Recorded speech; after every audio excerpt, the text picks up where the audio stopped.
Please make it loud for Josh Johnson!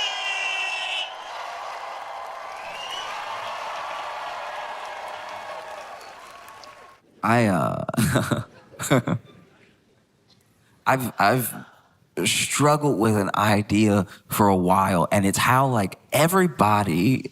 This sounds so dumb. Just hold on. Give me a second. But it is crazy that everybody is a person. What I mean by that is when you're like a little kid and you just living your life, you know, you go to school and then you go home and then sometimes you play with your friends and sometimes you stay in and you watch cartoons. You know that you have a life. You know that you're a whole person, even if you don't have a full awareness of yourself. You know that you go to different places and you do different things. Even when you have a new experience, it doesn't even occur to you to be like, oh no, I don't do that. Because you're a kid just experiencing the world. But there are boxes that we put people in. I think it's completely unintentional.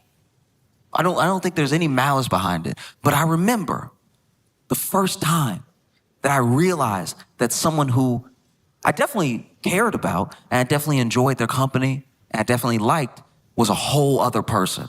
I was a little kid. I was with my mom at the grocery store and we saw my teacher.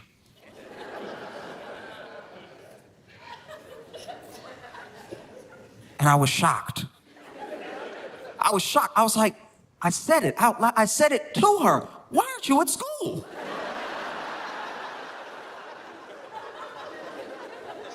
If you're here, then whose? It was a crazy thing in my head. My brain was breaking in that moment. I'm this little kid. I've only ever seen her at school. She's supposed to be at school. I shouldn't see her if I'm not at school. And she's over here buying groceries. I was like, you eat groceries?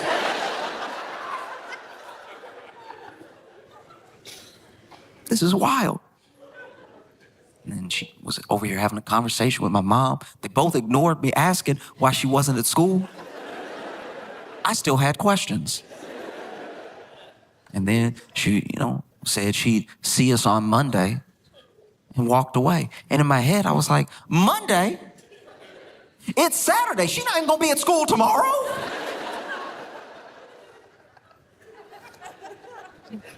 Blew my mind that one of my favorite teachers had like a house. And like, I'd always heard about her husband, but I thought that's just something teachers say to like pass the time and stuff. She had a whole life. And it feels like a silly lesson to learn when you're a kid, and then you get older and you realize you have to keep relearning it over and over again because you meet more and more people and you've already boxed them in. And then they surprise you, and then you think, oh, I'm a little ashamed I was even surprised. I should know from when I was like 6 that people are like, everybody's a person. But it's an easy lesson to forget because you can only sometimes see a person in a certain way. Like my friend, I have a couple friends now who they've got drunk with their parents, and it's a boundary that some people never break with their parents. Sometimes their parents are like, oh, I'm gonna have a couple drinks, but I'm not gonna be drunk in front of my son, you know what I mean? And then there are people who will always have that thing of like, oh, I don't wanna be drunk in front of my parent, you know what I mean? It's like weird. I feel like I'd be in trouble. It's like, well, you're 42. Yeah, but still, I don't know. I don't want my mom to see me drunk. It's like, well, she saw you at your worst as a baby. I guarantee you drunk just brings you like one step above baby. But it was an interesting thing. My friend said that he got had a couple drinks with his dad. Now his dad was a sort of interesting case because when he was a kid, I don't know all the details, but his dad drank. And then there was something, whether it was something that happened or just like a general attitude towards drinking. At one point, his dad was like, you know what? I'm just not gonna drink anymore. And he went like cold turkey sober for years and years and years, right? So he drank pretty heavily when my buddy was a kid, didn't drink until he was long out of the house. And it wasn't until after my buddy graduated college that his dad would like drink once in a while, have a drink with him. Finally, one day, his dad was like drunk with him. And he noticed his dad like drunk. And he was like, it's crazy because I know my dad used to drink. And I can only see my dad as my dad. So knowing my dad is like an annoying drunk. I don't know. I guess I forgot he could be a whole person. Like, because his dad had this weird like rivalry with him when he was drunk. He, walk up to him, impromptu, off of nothing. They're in the backyard. And he's like, hey.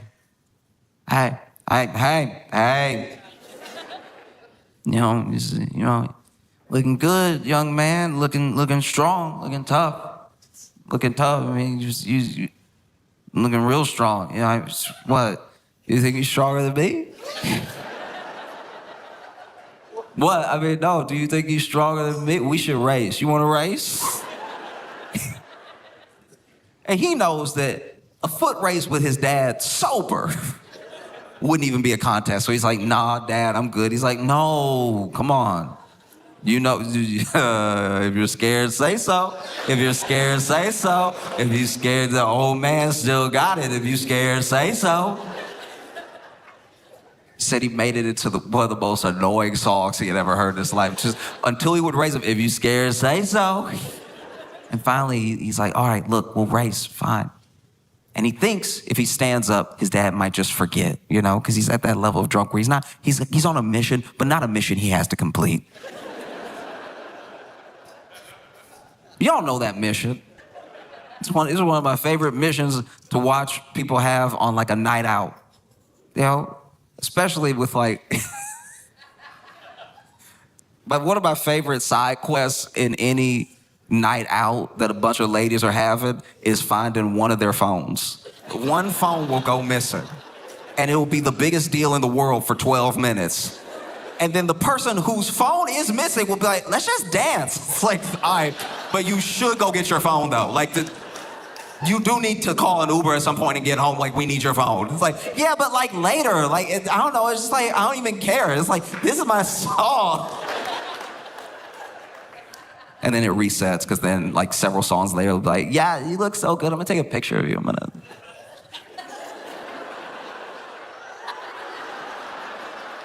Oh my God, everybody stop. Everybody stop. Not their friends, everybody in the club stop. Everybody stop. And so this dude stands up thinking like his dad's about to be over it anyway. And he's like, Dad, I really don't want to, like, we're having a good time. Like, let's just chill out. And his dad goes, no, race me.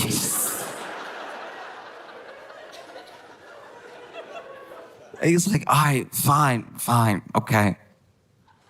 So they line up. He's not really gonna race his dad. He's gonna like walk and let his dad win so he can feel good about being annoying for 15 minutes.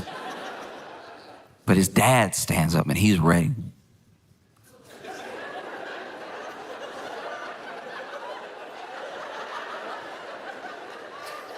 You ever see somebody look at a finish line like it's moving? Like,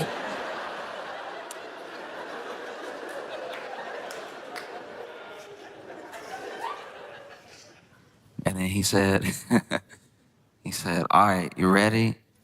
And they had already decided that his mom would say when to go. And so she said, go. And my buddy didn't even go. His dad took 3 steps and crashed into the patio table.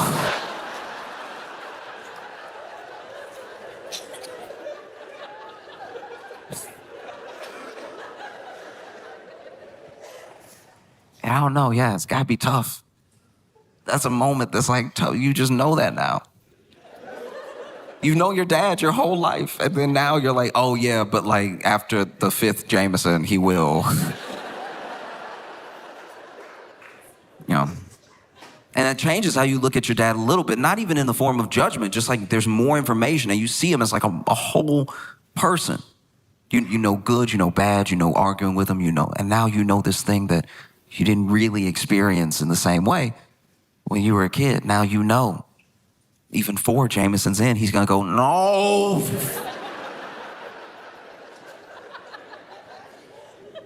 Oh. Like, I don't know if it's possible to remind yourself every time, every day, that a person is like a whole person. Because we are like so distant, person to person. Like when you meet someone that you've maybe heard about, you can only go off your impression. That impression is colored by whoever told you about this person.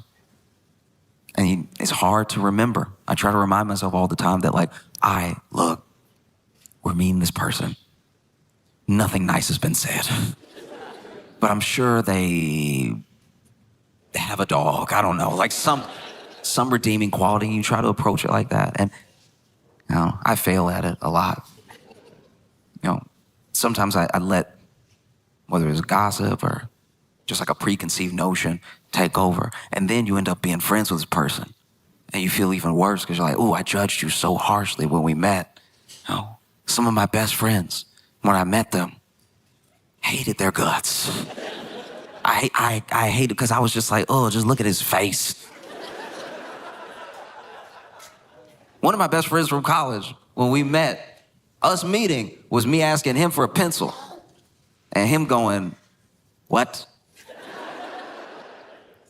And so I just turned back around. I was like, all right, jerk. Turns out he just didn't hear me.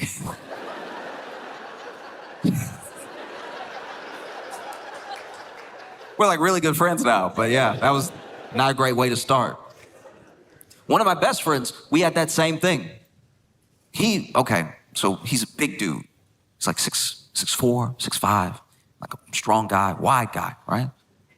Big dude. And we were both friends with a different guy. This is freshman year of college. And we had both done things in front of each other that made us go like, I don't know if I like that guy. Like I like our mutual friend, but I don't know if I like him.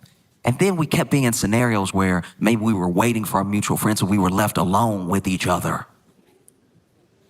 And in my head, maybe it's because of where I come from, and maybe it's because I've never been the biggest guy in the room, but this is a big old dude, and he doesn't seem like he liked me. So in my head, I was like, I just gotta act crazy.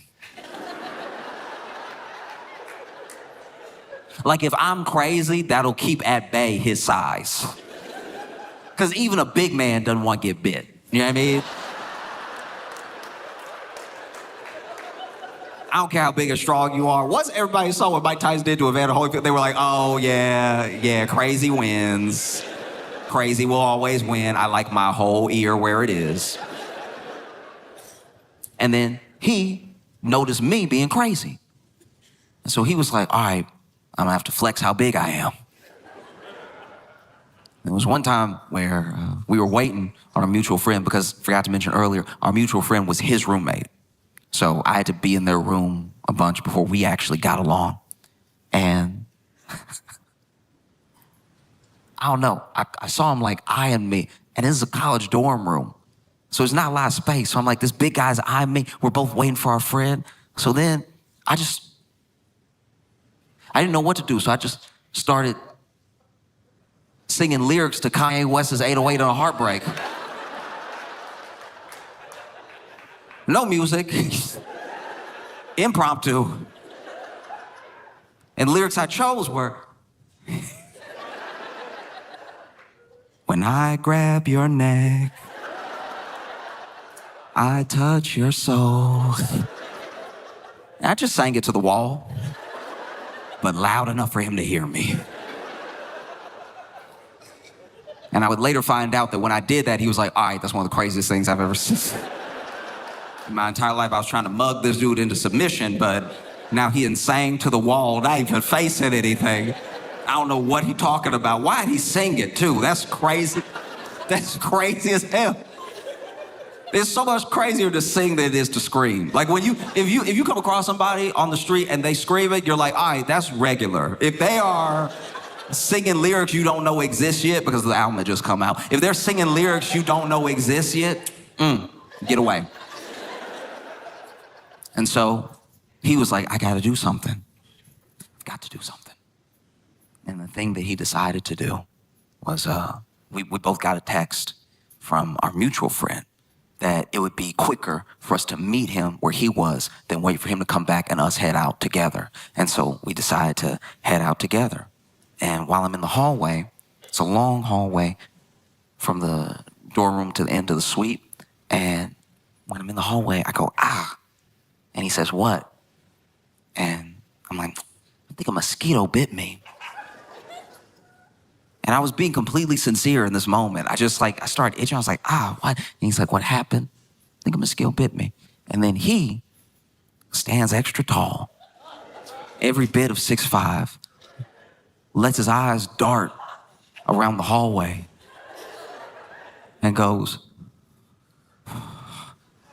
you hurt my friend. And then he punched the wall as hard as he could.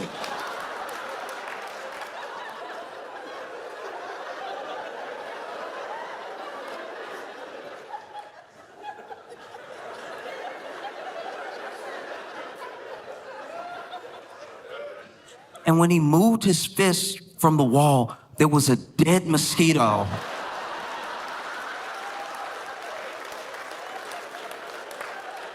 And I was like, oh Lord, he big and crazy.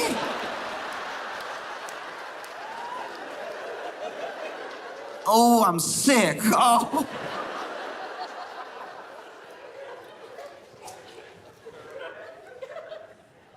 And then we became best friends. We became best friends because we got to know each other.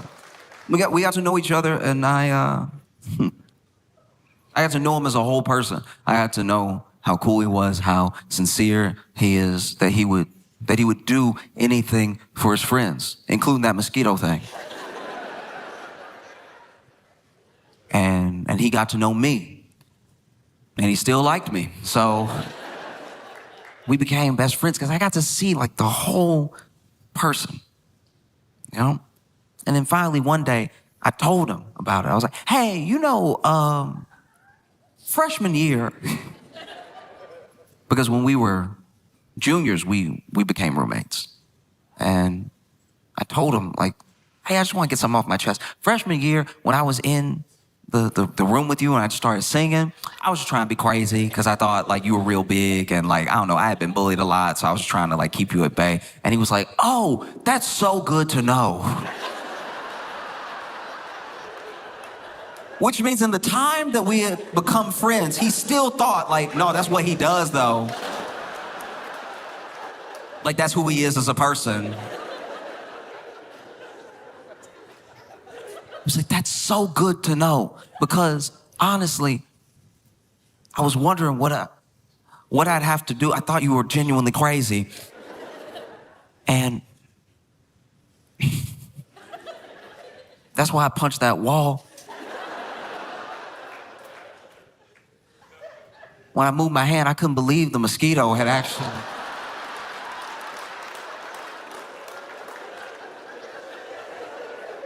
It's wild stuff.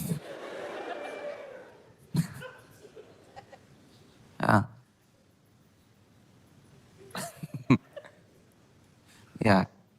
Because it's tough sometimes accepting that someone was like a whole person.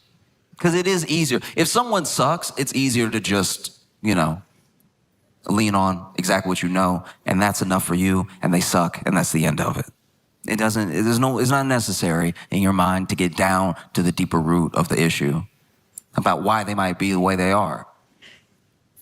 Whatever. They suck, and I'm done talking about them.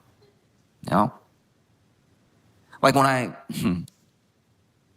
think about some of the most powerful people in the world, I think that way all the time. I forget that it's like a whole person because they suck. They suck so much.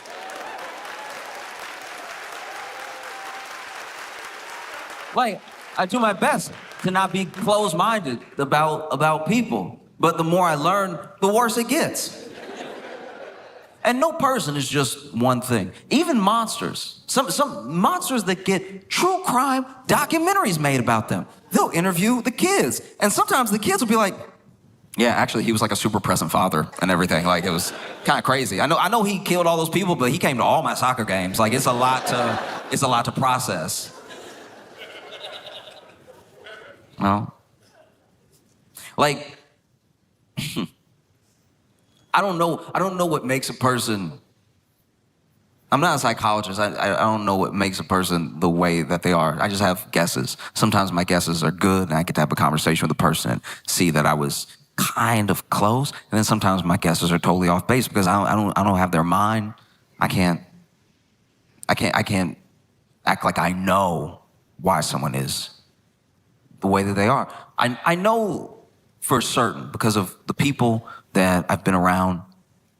I know that sometimes when you grow up with real money, real privilege, it can be very difficult unless you are like delusional enough to accept the position you're in as anything more than like the randomness of who is born to who. It's very difficult to feel like you've made or earned anything yourself.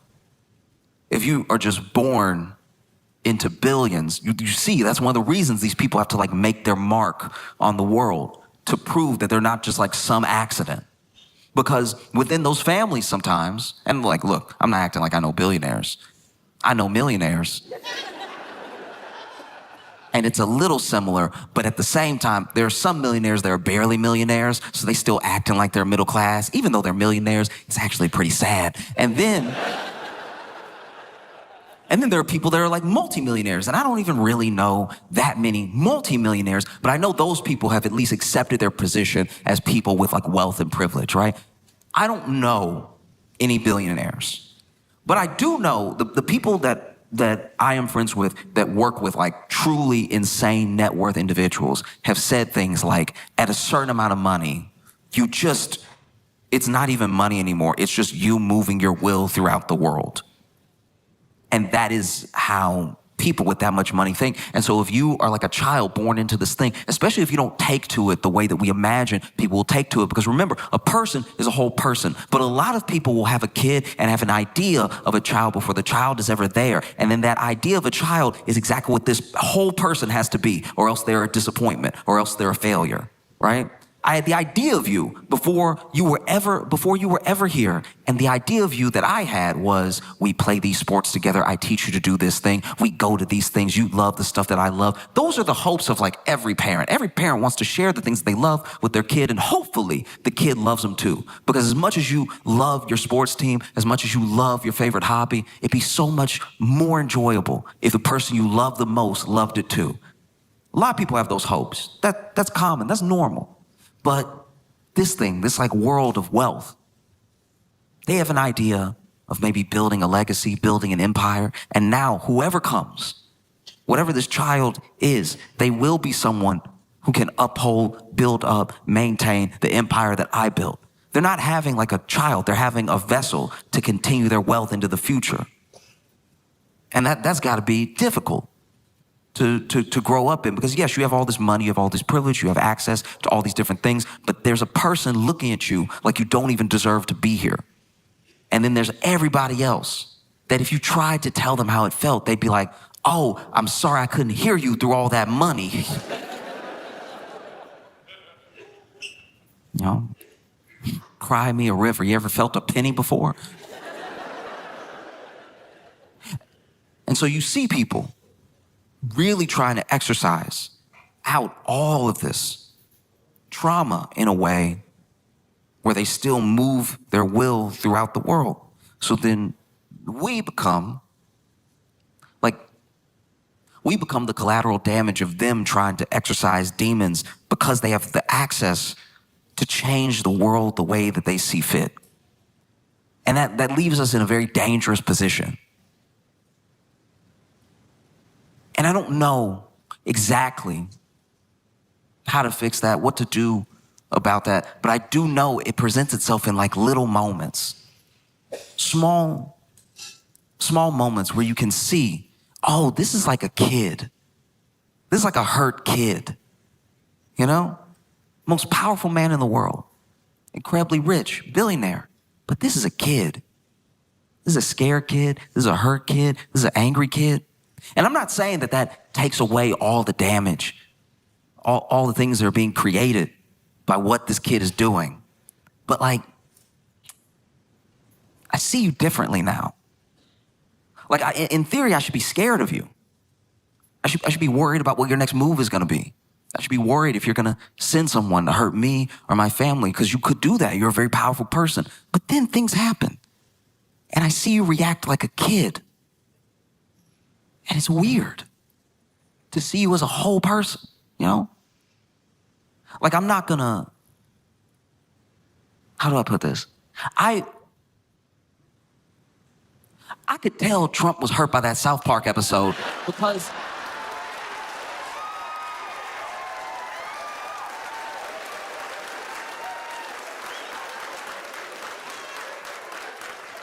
the White House released a statement.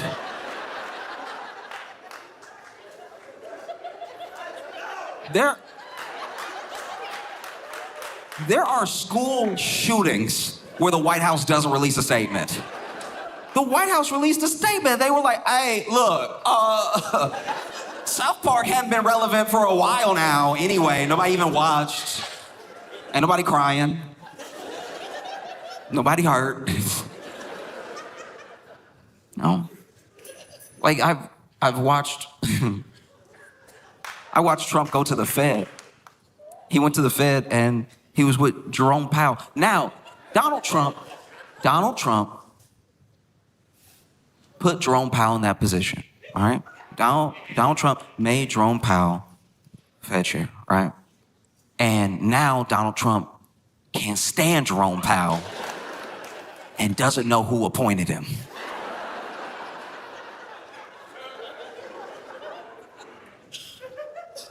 And so he goes to the Fed. I guess they showing him where they make the money, shred the money. I don't know why he needed to go. He goes on a field trip to the Fed. You know, this is a very funny thing about Donald Trump. He has been very rich his entire life, but he still acts like new money. I have expected Trump to see the money being printed in front of him and go,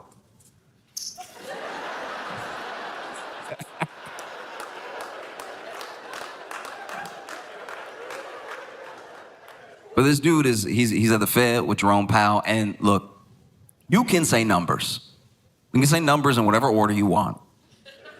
No, you can say numbers and he can say more numbers. You can say numbers, that's your right to say numbers however you see fit. Whatever numbers you like, you can say them in 4, 3, 3, 4. You can do whatever you want. Numbers are there for you to play with. Numbers serve at your pleasure, right?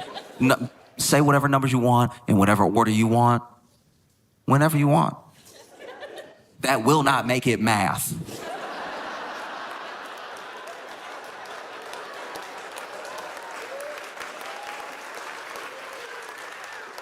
And so Trump is talking to the media, and he just like throwing out numbers. He's saying numbers, right? He's, numbers, good numbers, and some bad numbers. Let's get those bad numbers out of there. Good numbers, more numbers, extra numbers, right?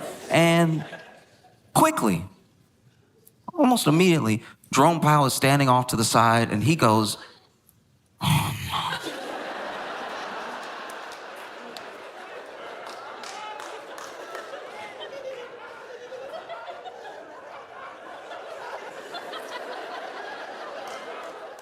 Jerome Powell was shaking his head. You know those people who got like perfect pitch? Jerome Powell was shaking his head like somebody with perfect pitch going to karaoke. Like it's...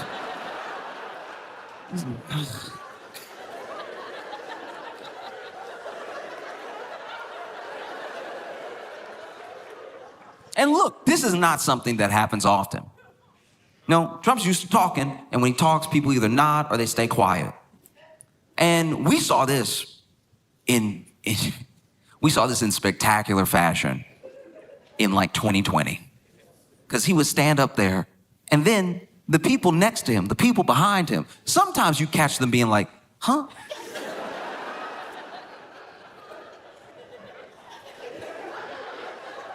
Like they were still trying to process what he said. But then he would just be talking. And sometimes he'd even turn to them, look for some confirmation. What do you think about that? And then they would be like, we'll have to check. I've never had the taste of bleach in my mouth, but...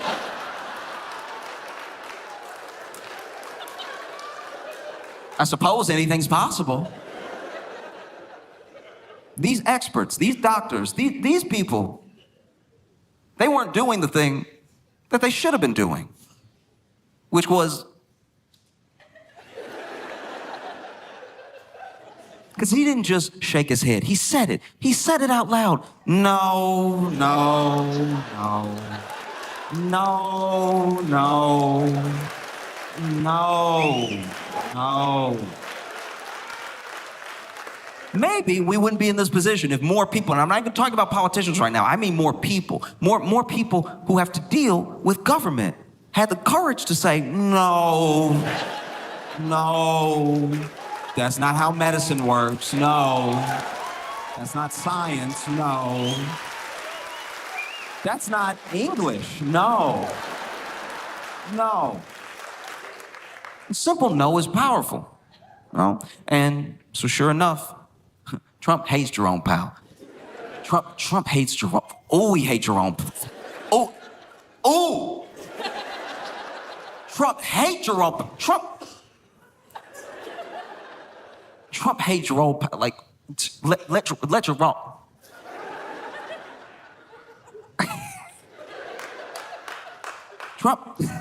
Trump hates Jerome Powell. So he hate him so good. Trump hates Jerome Powell so much, he did something he never does. He did something we haven't seen him do.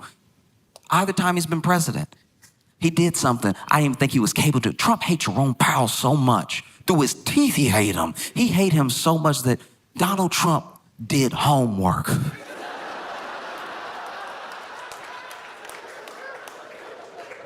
Because he was saying the numbers, and he was saying the numbers, and he was saying the numbers, he was saying the numbers. And then Jerome Powell went, no, no, no. And even Tim Scott was next to Trump, nodding and saying yes, while he was saying no. Yes, with those big teeth, saying yes, yes, yes, swinging those teeth, yes, yes. But Donald Trump heard Jerome Powell's no, and it was almost like he had practiced this. He was ready. He hates Jerome Powell so much. Ooh, he hates him. Ooh, he hates him. And so he goes, huh? What? No. Oh, well, I have the paper right here. And then Donald Trump pulled out a piece of paper and handed it to Jerome Powell like it was checkmate. I had never seen this man prepared in his life. Usually, when Trump has a chart or a piece of paper, it's because he already has a point he's trying to make and he's just using that to illustrate. Trump has never had a Trump card. This man pulled out the piece of paper. You could see even Jerome was surprised. He was like, paper? Reading? You saw Jerome had to break out the glasses for it. He was like, oh. And because numbers are numbers, because math is at least something that, even if you have bias, even if you have an intention towards an intended goal, the math will still make sense or not make sense. Something will be true or not true, right? And so even Jerome Powell, I'm not saying I know this man. I'm not saying he's infallible. But in this moment, I'm thinking maybe he's even thinking, whoa, what if I'm wrong here? What if there's something I don't know about? The president just pulled a piece of paper out as soon as I started saying no, like he rehearsed this. So he takes the piece of paper, throws the glasses on, and you can see him reading it. You can watch the clip. And he goes, no, no, no. No, this old, no.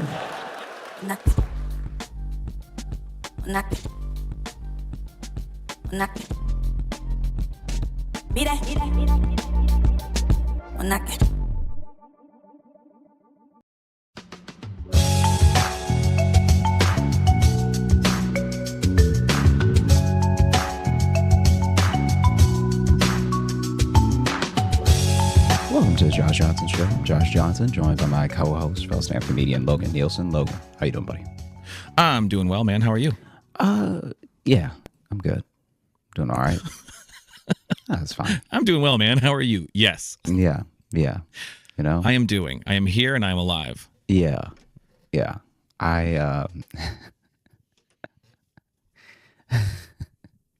Okay, so, and this is not, I understand this isn't gonna resonate with a lot of people, but have you ever, one second, sorry. Have you ever been through a major storm? Oh, yeah. Okay, what were some of the major storms that you went through in life so far? Do you remember them by name?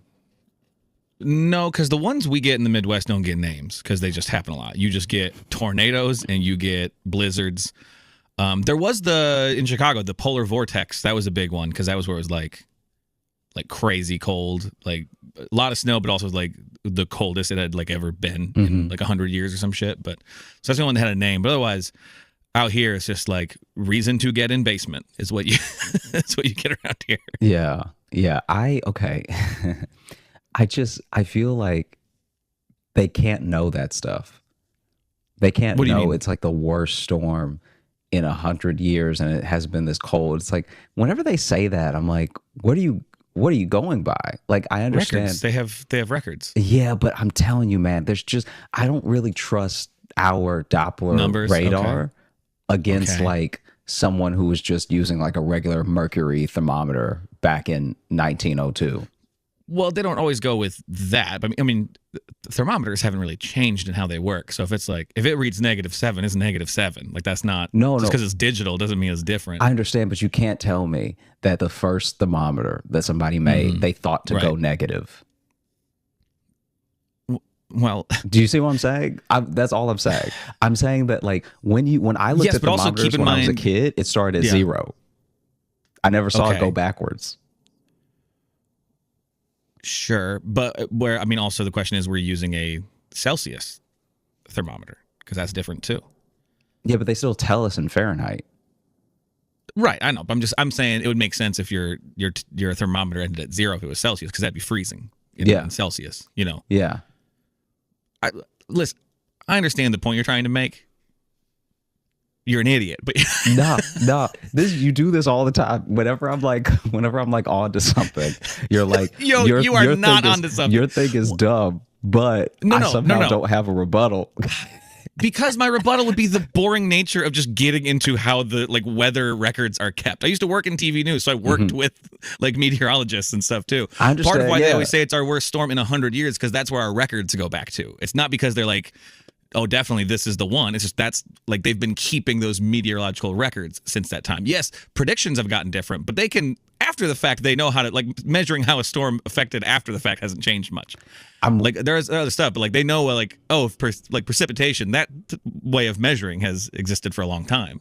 I'm totally with you. Sure. I'm just saying, I'm not even talking about predictions. I'm talking about like when they say, oh man, nothing is hit this hard in like 200 years or whatever. Even the records, I'm just saying the records were kept in a way that was poorer than what we do now. So then I'm like, okay, now this being the worst storm in 200 years, the record from someone being like, well, this barn got blown clean off. So like, this is the worst storm I've ever seen. And then you track that all the way down to like present day where it's like, oh yeah, it knocked over a cement building. They don't measure storms by buildings. Hey, you don't know what they were doing back then. All right. Yes, we do have the records of how they measure. Nah, the records. Okay. See, and then this is what you do. When I have valid points, you just go, nah, and repeat what I say, I don't go but in nah, a dumb I go guy nah, voice. nah. You go, nah. Ooh, a building. Like that's how you respond. And you always act like that's a valid rebuttal. 100%. Okay. Yeah. Yeah. You're a confident fool. That's what you are. No, you are the fool. All right. You're the fucking fool. You are a fool. Okay. You are a goddamn fool. Remember that. All right. Before you go to sleep tonight, remember, I'm a fool. Before your eyes close. I think every time I Foolishly, sign on to these I am a calls, because I'm like, fool. this is what I've done. This is what I've chosen to do with my life. You are a fool. You're a fucking fool. You fool. Remember that. So anyway, the whole reason I bring it up is because There was this storm. Let me see. I think it was Kansas. There was a storm that hit Kansas really bad. This is And this like recently? No. This is years ago. Okay, But I was gonna say if it like just happened, cut in this part because this just seems rude. No. Just hear me out. So basically, the Okay. storm hit Kansas, right? Yeah. And, but you know how when you're little and your mom will take you with her to the hairdresser or something like that? Yeah. Okay. So this is a thing that I I remember from when my mom took me to the salon with her and all these women were talking and stuff like that. And there's nothing to do but read magazines that I also don't care about. Like the magazines at the salon would have like maybe a Teen Vogue once in a while, and I could see what Avril Lavigne was up to. But outside of that, Right. it was who was like, who was leaving who for who in Hollywood and all this stuff that I just at like 8, I didn't care about. But I remember this story that this woman under the dryer was telling, and I remember because she was telling it loud as hell, because you can't hear yourself as well when you're under the dryer. And there was this storm that was happening in like Kansas or something. It was really bad. It was like make national news bad, right? Yeah. And this guy was supposed to be in Kansas on business. Okay. And his wife, so they don't live in Kansas, they live in some other state, but his wife sees the storm because the storm happened like truly out of nowhere. Like I'm pretty sure it was a tornado, but it like there was really no warning. It wasn't like something that had been building or like the fronts were looking like it was going to develop or something. It was just came and went in like a matter of several hours, Right. And so that night when the storm was hitting and it was like making the news that this thing was happening, his wife was calling, right? Then the next day she can finally get a hold of him and she's like, oh my gosh, are you okay? Like blah, blah, blah. And he's like, yeah, babe, I'm fine. What's the problem? And this storm happening and him being fine and not knowing what she was talking about is how he got caught with another family. This dude had another family. So another secret family. And this is also my first. I had a feeling I didn't want to call it out. I'm just like, this story ends with affair or secret family. 'Cause that's where a lot of these these stories end. A lot of these people not being in danger, usually with another family, and then they're in danger when they get home. But they're in danger. Yes. Yeah. But basically, I remember her yelling this story, right? And I don't know why it caught my attention, but I was just kind of like, oh, that's like something, I didn't know what cheating was back then. I didn't know what any of the like things. something. Yeah, but I was just like the way that she had captivated the salon. I was all right, the story clearly means something, Yeah. There's something good in this. Yeah. Yeah. No, I feel that. And then as I got older, I was like, oh, okay. Secret family. Oh, secret families. That's good stories. I'm gonna make a podcast out of that. Yeah, you really can't have them like you used to. Really can't. We've talked about that. No, I know. Yeah, it's, I'm surprised when anyone. I just saw. I didn't read the whole story, but it was a news headline that it was a guy. They had found a dead body like in a store or something like that. I can't remember what the detail was. And then they identified the body, and it was the body of a guy who had faked his own death to disappear from his family like 10 years earlier. I saw that when I was just like, man, it's hard to fake your own death and disappear too these days. Like that's yeah. Not only that. Do you remember that Runaway Bride from like 2005? Oh, vaguely. Yeah.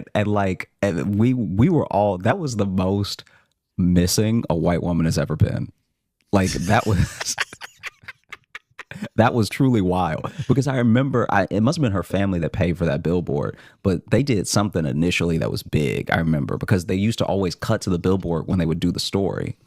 Yeah. And it was truly wild. And then when they were like, oh, she's been like she essentially gone girled herself, but it was because she got cold feet for her wedding, I think. Or at least that's what like the prevailing narrative became. Right. Yeah. Yeah. I vaguely remember that story. But I do, yeah. Yeah. Oof. Yeah, it's not easy. It's not easy to fake your own death, have that secret family anymore. The good old days are over. It's also like you'll just say, oops, I'm dead. Just leave, a pile of rubble somewhere and then go to the town over and go, I'm Brian here. I gotta be able to do it that way. I gotta look up when did Runaway Bride come out? The movie would have came out late 90s, or like 2001 or 2 or something like that. Because people started calling her the runaway bride, because Right. like once they found out the whole thing. But it's Yeah. like you can't not want to marry this dude that bad. It was one of those things where, okay, but you could at least let your family know you're all right. Yeah. Or like somehow Like just call your mom is all I'm saying. I'm not or the life you're running away from is already a second life. You know what I mean? Like it's like they were getting That's married so funny, and then yeah. the invitation from that got to one of the people who they're in witness protection from. And it's just now it's just a mess. Now it's just a string of runaways. Mm. I did think of another while you're looking that up. I thought of another storm. Mm-hmm. I think I'd just gotten back to Iowa. Or no, yeah, I was here. I lived here with Jess when it happened. But there was a storm. It was called like the derecho a couple years ago in Iowa. That is like, it's not a tornado, and it's not technically, it's not any other type of storm. It's literally just really, really hard winds happen at an instant and just level shit. Like you want to talk about barns get knocked over. Like that, like fucked up Iowa. It was like a national emergency too. And like that was one of those things where like I didn't know that could happen. Like it was alarming to be like, oh my God, my state getting hit so hard. And then also being like, wind can just do that out of nowhere in the middle of the country, because it's like hurricane force winds just suddenly. And I'm like, I don't care for that shit at all. No, thank you. No, thank you, Mother Nature. Yeah, no, it's bad. Thanks for that dropping. No, I'm just saying. It's like the way that you were describing it, I was like, yeah, I don't know what I would do. I'm not like when I saw the movie Twister, I was like, oh, that's not gonna be me. But at least you can like see those coming in the sky. You can see twisters beginning. Like the derechos or derecho, I forget how they pronounced it. Like that. Because one of my favorite things about being in a landlocked part of the country, in the middle here, is we don't have hurricanes. And then I was like, shit, we can get hurricanes? I didn't know that. I didn't know we could just get that now. It is like, yeah. What do you call it? Is it the boom cyclone when it's like a tornado of snow? I'm not sure what that's called. Snow clone? I'm sorry that I asked. Yeah. Okay, I found it. So Runaway Bride came out in 1999. 99, okay.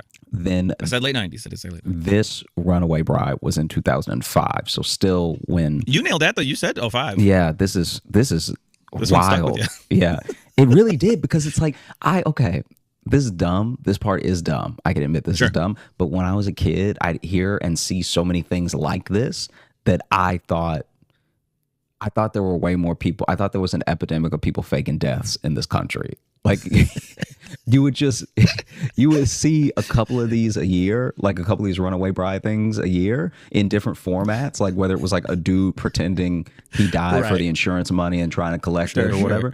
And so you'd see it so much that in my head I was like, man, nobody really out here dying. Like For a second, I thought you just meant like anybody that went missing, you assumed were faking their death or faking their disappearance. no. I'm just, Like you see a milk carton with a kid on it, you're just like, man, he had some responsibilities. yeah, he didn't do his homework. Like, he was like, I'm not doing this physics stuff. I'm out. No, I'm just going to start fresh somewhere else. I'm just going to move to another town and say I'm just a short guy. Oh, she didn't fake being missing. She faked being kidnapped. Ooh, that's even better. Let me see. Okay, one second. Yeah. Let's dig into this. This late breaking news story from 2005. Yeah. Okay. Well, it says so. Her name. We're talking Twisters and Runaway Brides, and it's not a '90s movie roundup. That's it. It's her name is Jennifer Wilbanks, and her husband Greg Hudson split in April after 11 years together. And this is from 2000. Oh, this is from last year. It was supposed to be a lavish wedding with 28 members of the bridal party. And wait, what do you mean it was from last year? What do you mean by this article's from last year? Oh, this is just like a recapping of the story? Yeah. This recap is from last year. Okay. So right now I'm reading from people.com. Oh, reputable news source. Yeah. Just shout out to People. Okay. Casting the widest net in news. Yeah. Oh, we cover People. Oh, she was only out for like 3 days. That's insane. Let me see. Okay. All right. What do you mean out for 3 days? So I think this whole thing happened within a week. This wasn't like a weeks long search for Didn't her. overstay its welcome. Yeah. Just, yeah. Okay, let's see. Okay, I'm gonna go. It was supposed to be a lavish wedding with 28 members of the bridal party and more than 600 guests. But just Did you say 28 members of the bridal party? yeah, Hey, this is a message to everyone out there. Don't fucking do that. Have like 4. Jesus Christ. but look, That shit's every stupid. bridal party. I'll tell you right now. Look. I'll tell you to the camera. Don't listen to Logan. All right, have enough members in your bridal party to jump them in a gang. Okay, you want to be part of the bridal party, you gotta get jumped in. Okay. 28 members. That's a family. Just have a family. I don't know. But just It probably means more than just groomsmen and bridesmaids. It's probably just like whoever else. They're like, well, we got to give, cousin Sophia needs something to do. Otherwise, she's going to cause a fucking thing all day. So yeah, she's gonna pout. someone tried to put me because they felt bad not making me a groomsman. They wanted to put me in as honored guest. And I said, do not do that because that makes no goddamn sense. That is honor. If you do one, I've never heard that before. And if you do that, I better be an 100-year-old man who lived through 3 wars. Yeah, if you're I got to be someone they're surprised is there. if you out here making me an honored guest, we will be enemies after that. Yes. I can't just be some guy. Just days before the April 2005 nuptials, the bride vanished without a trace, sparking a nationwide manhunt. You notice how it wasn't search, it was manhunt. Yeah, her distraught family made the rounds on morning news shows and cable networks, pleading for her return and saying that she wasn't the type of person to run off. But they were wrong. People knows how to like tell a story, because what people will do is that they'll leave you on a cliffhanger in the paragraph, put an ad. So right in the middle of she wasn't the type of person to run off, there is an ad for a Grinch hoodie for the holidays. And then as you scroll past the ad, but they were wrong. Well, you'd hope they know how to structure it. They've had 17 years to cook up this article. Yeah. Jennifer Wilbanks, then 32, was found 3 days later in Albuquerque, New Mexico. She claimed she had been kidnapped by a Latino man and a Caucasian woman while she was out for a run. She later recanted that harrowing story, admitting she'd actually fled Georgia on a bus because of personal issues. The wedding was called off, and she and fiance John Mason soon broke up. The case garnered international headlines, and Wilbanks was dubbed as the runaway bride. Wilbanks was criminally charged for lying to police, eventually pleading guilty to a felony count of making a false statement and receiving 2 years of probation, 120 hours of community service, and ongoing mental health counseling. A judge also ordered her to pay the sheriff's office $2,550 to cover some of the costs of searching for her, which this is too far. Because this is what I will say.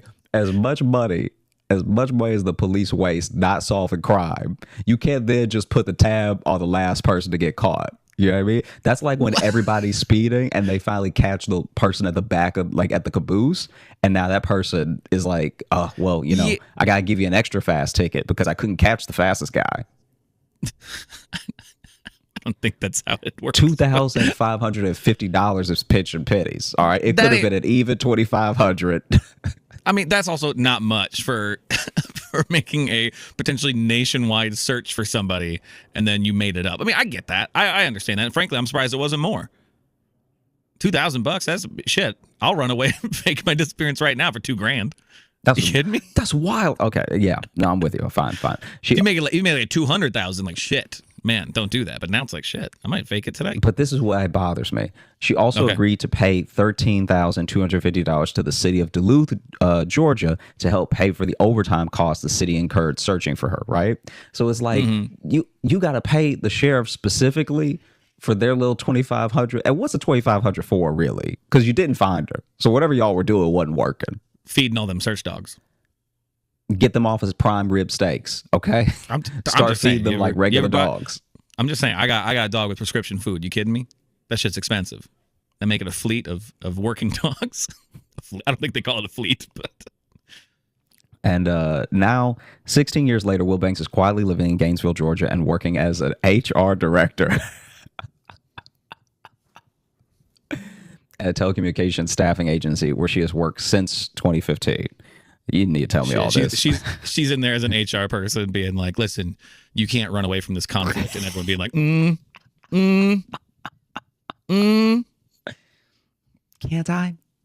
Can't I, though? I feel like I can at least for a couple days. Don't you think, Steph?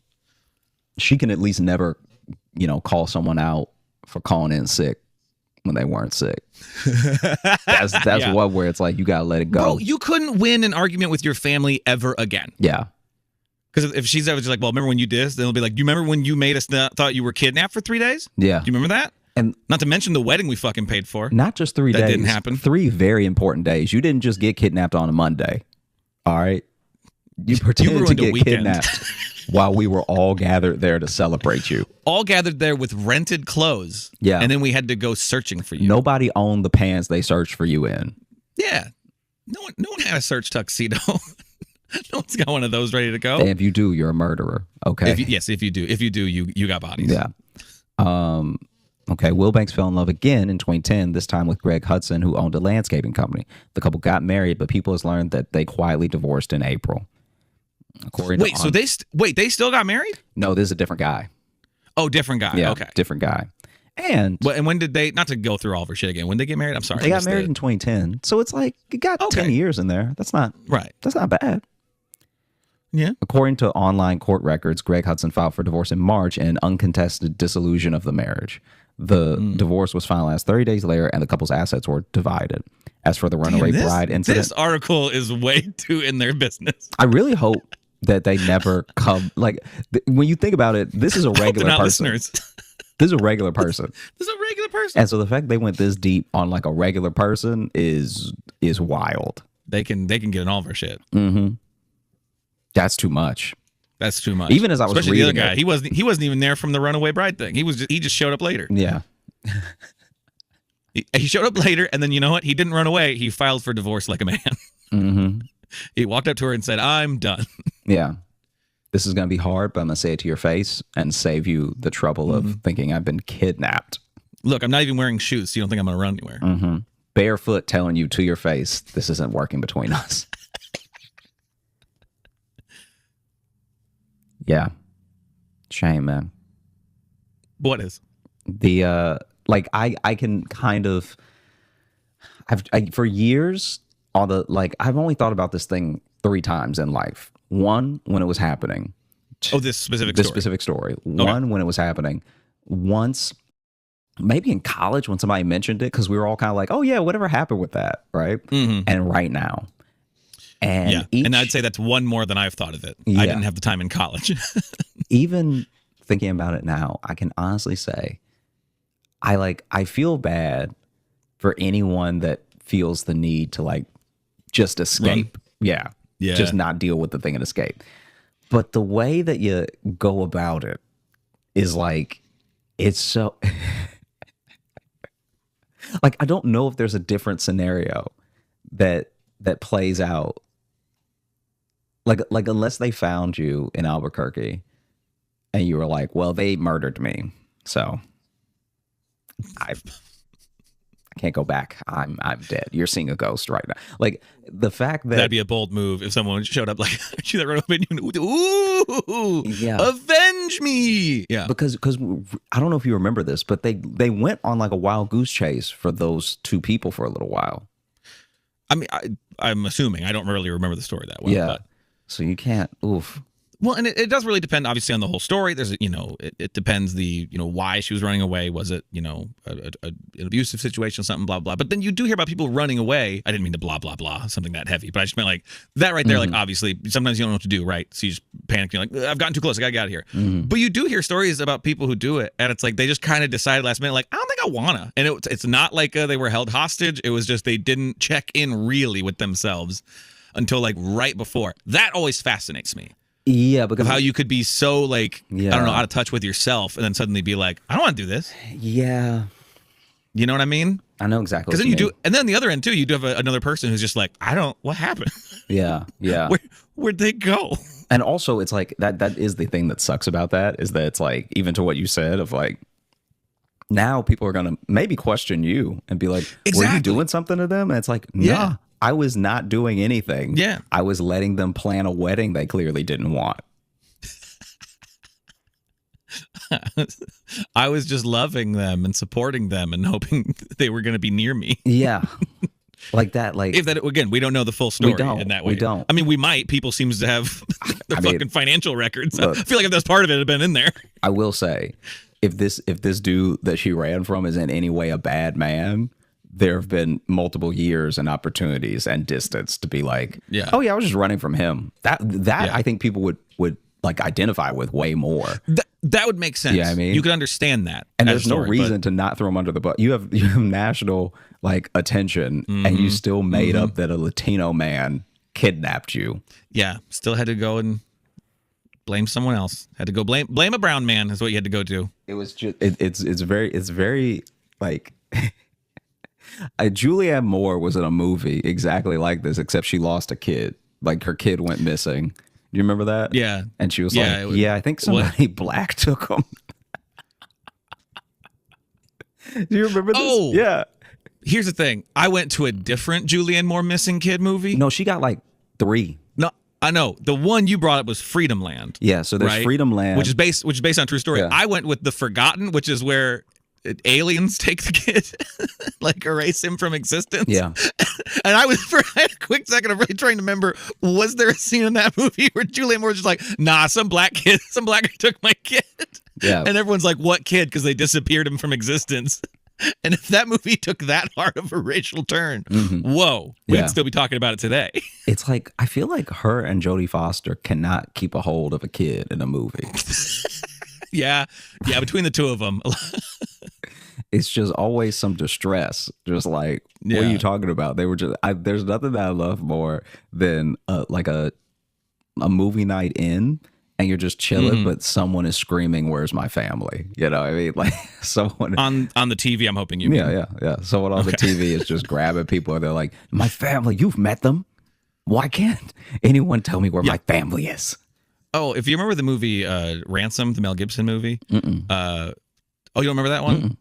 Oh, okay, well, his son gets taken, but it has one of the best lines to just yell. It's very pleasing to yell. Just go, "Give me back my son!" It's so pleasing to just shout. Did you ever see? Try it. Give me back my son right now. Give me back my son. Come on. Nah, now. I don't want him. You didn't even try, you coward. I don't want him. I really love the Halle Berry By the movie. way, feel free to leave 5-star reviews that just says, "Give me back my son." It's my terrible call to action. Did you ever see the trailer for that Halle Berry movie where she I guess she works at, I'm mixing up Halle Berry movies now, but I think she works at a crisis center, but then someone kidnaps her kid. Woman? I don't know if, I think you're mixing up too, because I think the one in the crisis center, it's not someone takes her kid. I think someone gets her on hold, and there's someone who's being kidnapped. Oh, I see. Okay. And so she does. I don't. Is that called Crisis? I'm not sure what that's called. Yeah, I don't remember what it's called. But I have no idea. The thing that's very funny in that trailer is Sally and I laugh about it all the time, where she corners one of the people and she's like, "You took the wrong kid." As if there would have been a kid, she'd have been fine with them taking. It's like there's a kid that's like, nobody really likes Tyson anyway, so. Yeah, you'd have taken Tyson. I wouldn't have really cared. You took followed up, the but I wouldn't wrong kid. Oh man. Wow, we went on some turns there. Yeah. I don't even know. I don't even know where all that came from. I mean, I wanted to tell you about the salon thing for a little while, but. You mentioned magazines and stuff at the salons. Do you remember highlights? Did you ever have highlights?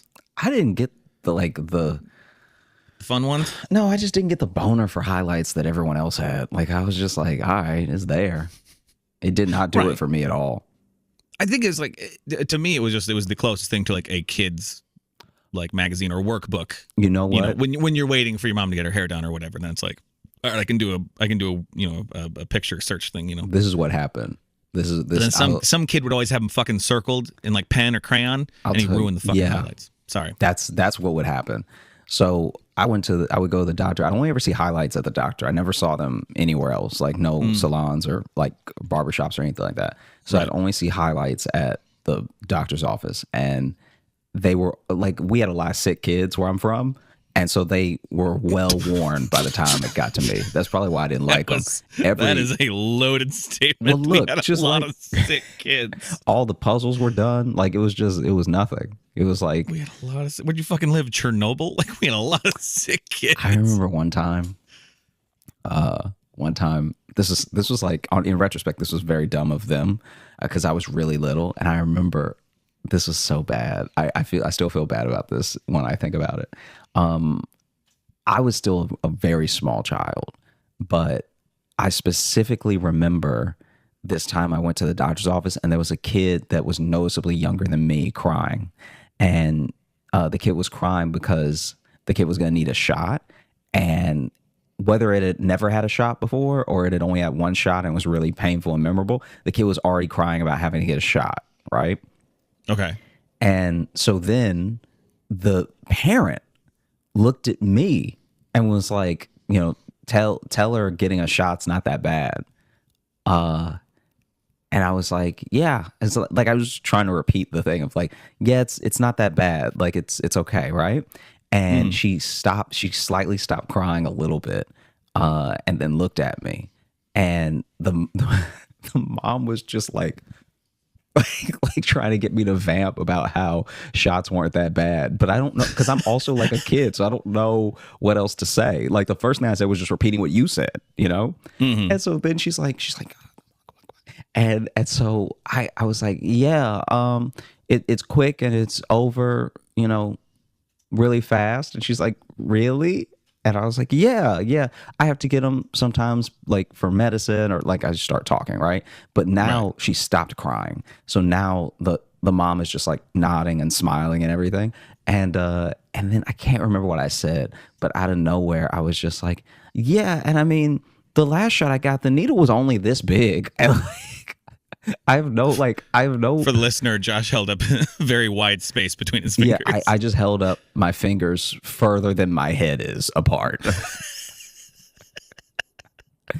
Which if you're a little kid would like go through your arm. Yeah. And so then I was just like, yeah, it's only like this big. And her eyes got wide and she freaked out and started screaming and crying more than she was before. And the mom, like, she wasn't rude or anything, but she looked at me like, you were doing so well until that last thing, which is Didn't also stick like the landing there. Which is like, I just let it weigh on me, because even my mom then jumped in and was like, I think she put her hand over my mouth or something. Like,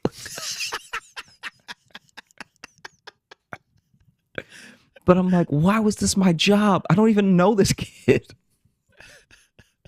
Yeah. Why is the bedside manner on me? I don't work here. I was low-key furious about it, because I was just like, what am I supposed to do? Yeah. Yeah, it's weird to put that on you. Mm-hmm. Oh, it was horrible. I still think about it sometimes. Anytime I see like a little kid cry in public, I'm like, oh, I did that once. Like I made that happen to someone.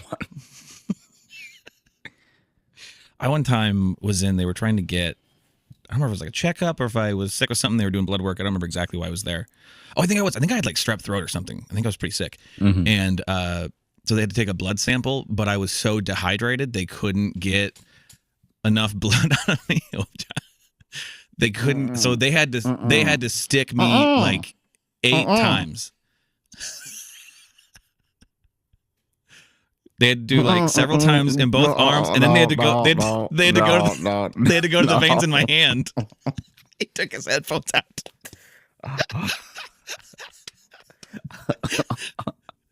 No, thank you. I'm done. Ooh. Yeah, took me a long time to come back from that. I had a grudge against the doctors for a while. Oh. Yeah. Oh. I'm sorry. That's real messed up. Huh?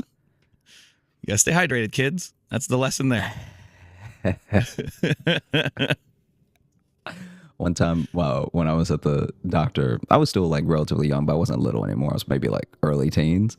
and it's just funny because when you're a young teenager, you're getting to see older teenagers which feel like grown-ups to you, and then younger kids which feel like itty-bitty children to you, right?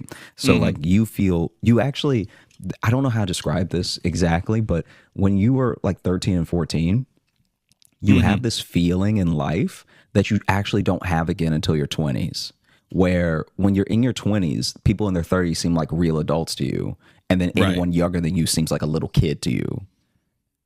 Yeah, like all over again, which is crazy. Because that's a good point. You feel that when you're like early teens, you're like, I'm not a baby, give me some responsibility, or like, don't talk to me like that, I'm not a little kid. But then you see like someone who can vote or drink, and you're like, wow, they're like a grown up. You know what I mean? Right. And then you're 22, and you're like, I can vote, I can drink, don't come at me like that. And then you see someone who has their own apartment, and you're like, wow, you're a real grown up. You know what I mean? Right. Yeah.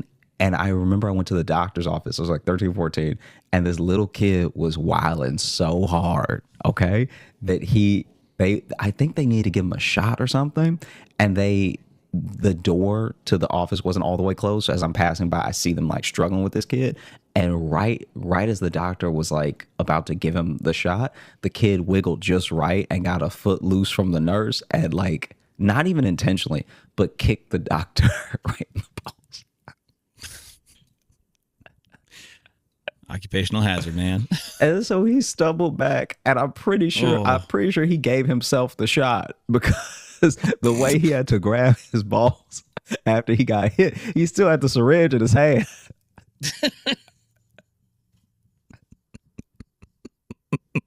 So that dude got kicked in the balls and a shot of penicillin at the same time. Well, you know. God damn. Yeah. I hate it so much going to the doctor. I would like, I think I even told my mom one time, I was like, just let me be sick. Like, just let me be sick. Like we really don't need to be wasting the money. Like I'm not that sick, you know? Right. Just come on, just let me sniffle it out. Like, don't do this, because you're going to ruin my whole day. Yeah. Because it always became it always took up your entire day, because you got there, you had to wait even though you had an appointment. And then you had to go pick up the prescription, which was never like on time. Right. Because the doctor would tell you like, oh yeah, this usually takes 30 minutes to fill, so you can probably leave right from here. We're gonna put it in now, and you can just go there and it should be ready. And that never happened, because they don't work at the pharmacy, so they don't always know what they're talking about. So then you get to the pharmacy and they just have the attitude of like, why would it be ready? Like, who are you? Yeah. You someone important in this town? Yeah. Why would I have this ready for you? No, it doesn't make any sense. Why would this be ready? Yeah. And then, And I hate going to the doctor too. I softened on the doctor as I got older, because I had to start going to the orthodontist because I had braces. And those were always long appointments, always annoying. And then like even you going for the routine ones, you're getting like the rubber bands replaced, like you're getting your braces like tightened and stuff, which was just an infuriating experience. And anyone who had braces knows like it's an uncomfortable experience. Even at its smoothest, there's still just a guy in your mouth for a while, like basically punching you in the teeth with a little rubber band pliers thing. So that became, for some reason, then the doctor, I got less worried about going to the doctor, because I'm like, well, at least I'm just not in the chair, just having the ka-junk in my face all day. I always wanted braces and I never got them, so I never really. You wanted them? Yeah. I was very worried that my teeth were starting to be crooked when I was like early teens. And really? Luckily they didn't. Like, luckily it never happened. But I remember I went to the dentist one time and they were like, oh yeah, your back. It was like something in the back of my mouth where they were like, it's starting to curve a little, so we'll want to watch out for that. And I was just like, do I need braces or something? My dentist. This is wild. I don't know if this makes him like an honest man or if he was just this nonchalant because he didn't care. But I asked him if I needed braces, and he was like, couldn't hurt. I mean, and I get what he meant, but I was just like, right. I asked you a yes or no question based off something you just told me. Yeah. Yeah, we eventually had to just tell the orthodontist to take them off because I had them on for too long. And like, well, so have I not told you this before? I sort of talked about this before. Maybe we talked. I don't remember you telling me this. Okay, because you're supposed to have like braces on average for like 3 years at most. You want like 2 to 3 years is like ideal, unless your like teeth are really fucked up. And mine were pretty fucked up. I had pretty fucked up teeth because I'd have.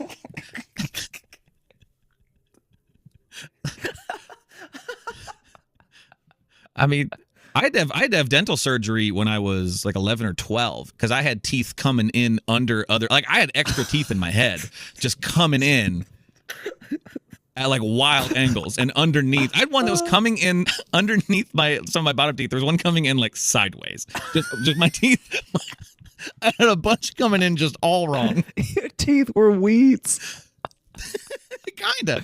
So they had to do surgery just to like get some, because if some of those would have come in, it would have just completely messed up like any of my teeth. So we basically had to have surgery for them to go in and like take out the extra teeth. Like I just had too many teeth in my head. This is insane. We've definitely never talked about this. You never said these words to me, or else I would have remembered it. This is insane. But so I had to have surgery. I had dental surgery when I was coming into my head. Coming in my head and coming in wrong. It wasn't just that there was too many. They were also doing teeth wrong. Oh, but I had to have surgery to get teeth removed. That was my first time like dealing with anesthetic and stuff like that. Like that was a wild. trip. I wonder if teeth talk. Like I wonder if teeth are just like, excuse me, this is the direction you're taking. Yeah, this? I wonder if teeth are like, hey, you got to get in this mouth because this mouth be eating all the good stuff. This is the place to be. And so then more teeth try to join the party, and then it becomes that house party where you're like, how do I know you? You don't need to leave.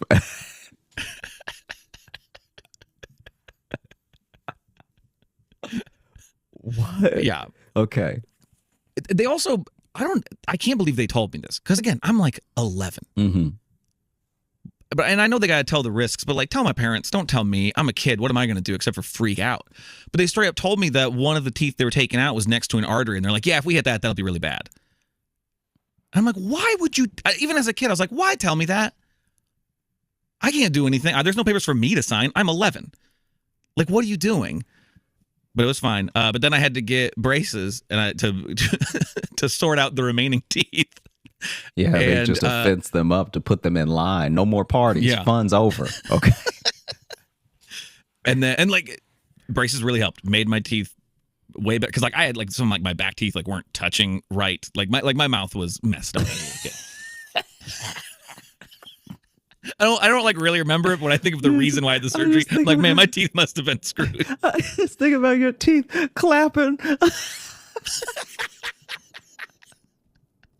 I think I had teeth coming in behind like other teeth. Yeah, on, that's like, what one I of my mean. rows. It's like yeah. Your teeth were trying to take a family photo. And they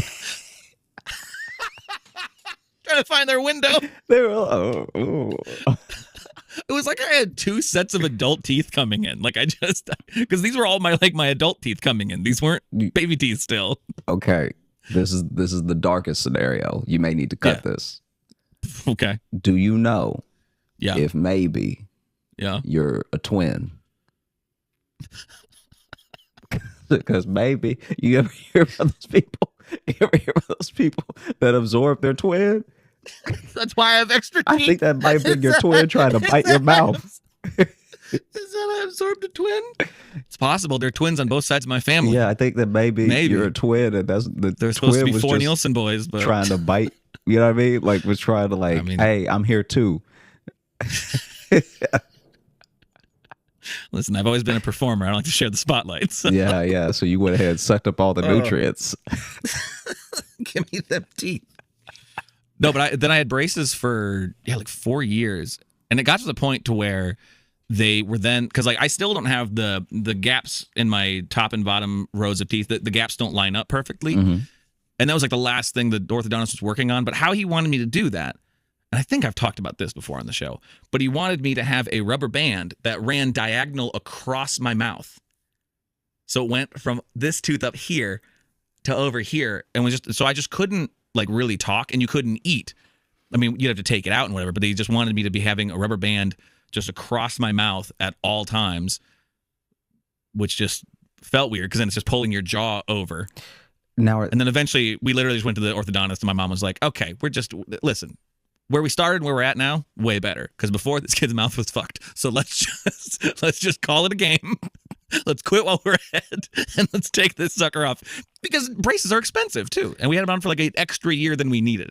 And I understand that braces are expensive, so I'm not asking this question in like a sarcastic way. But you get the braces, you can't like you can't rent them or anything, right? So like once you have them on, they're yours, right? Like, does it cost more to have them on longer than a shorter amount of time? The upkeep to go and have them because you have to get them tightened all the time. You have to replace their bands. I mean, now I think braces, even just in the time since I've had them, have gotten way more simpler. But because they glue them onto your teeth and stuff too. So the way they take them off is they just break them. I heard that. I heard about they just that. Go. That was an uncomfortable experience. They just go in and they just basically twist them all and just pop them off your teeth, which seems like, I don't know, seems like a real goal line stand by the teeth at that. You know what I mean? How's the glue fare? How's the glue fare when they pop them off? Just snaps. Just cracks off like the way they do it. I think they did something to like weaken it, but then they just have to like pop them all off because I had all the old metal brackets. Like now I think kids have them slightly different. Mm-hmm. My dad, when he was a kid, that was when they used to have to individually put a metal thing around every tooth. I remember when I was in high school, I think I only ever met 2 kids who had headgear because headgear was going out of style. Like we finally advanced past headgear. Yeah, they kind of learned how to do it in mouth. But it's so funny to think that they used to be like, there's no way to fix your teeth without the back of your head having something to do with it. Like if we want to fix this tooth, we're gonna have to start from the hairline down. All right. You know, because the way that we used to do things is not as good as we do them now, which is why I asked that question about keeping records. Okay, I feel like the records can't possibly have been as good back then as they are now. I will admit they have probably gotten better. But there's some things that we just wrote down. I don't know. Mm-hmm. You want to open the mailbag? Let's open the mailbag. Let's get out of here. Let's read a couple of reviews on Apple Podcasts. The title of this one is by John Deere Spoker Model D, and the title is "The Battle of Situational is on the Line." I have never, all caps, I have never had a continuous smirk on my face in a long time. To be able to determine who could have captured my heart, I need to see Joshy perform in person. I pride myself as an aficionado of comedy contact sport. I propose... I propose a cage match between Paula Poundstone and Josh Johnson.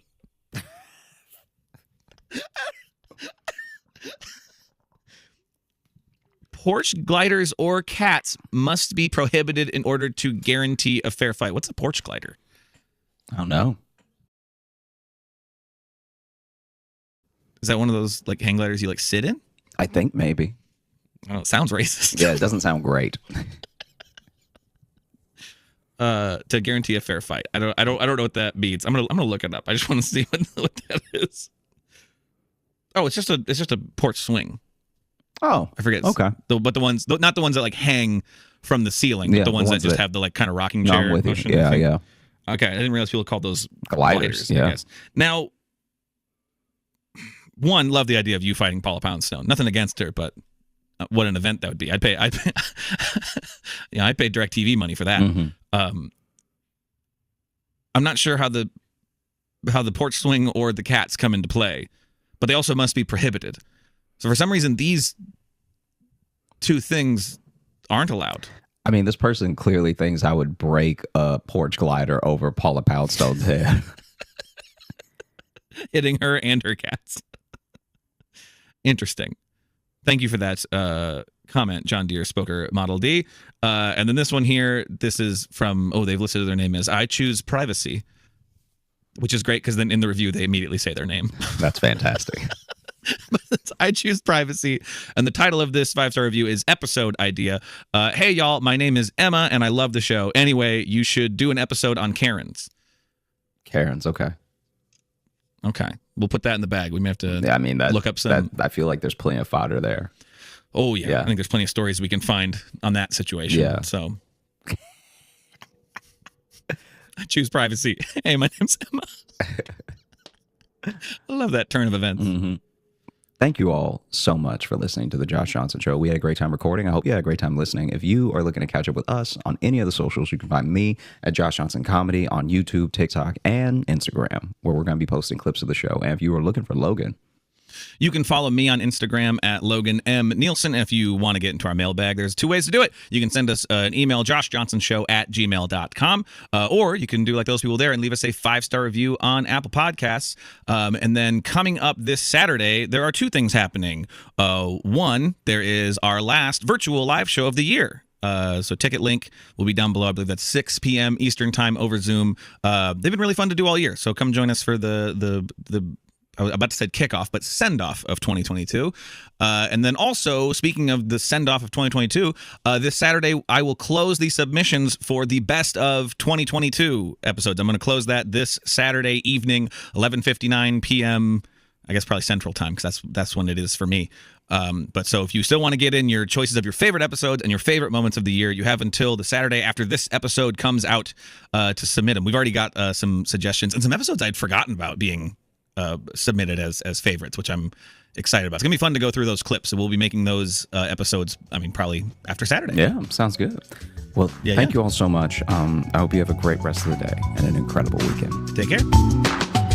Hey, thanks so much for watching. Please like and subscribe. It really supports the channel. Hit the bell notification, because apparently it's the only way YouTube will tell you that something happened.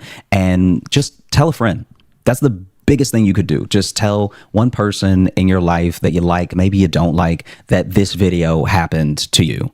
We release the podcast every Thursday on all the podcast apps, so you should find us there and subscribe on those and comment and leave reviews and whatever on all of them. And also, if you want bonus stuff, you can join our Patreon, patreon.com/Josh Johnson Show. We have bonus podcasts and videos and stuff there, and we'd love to see you.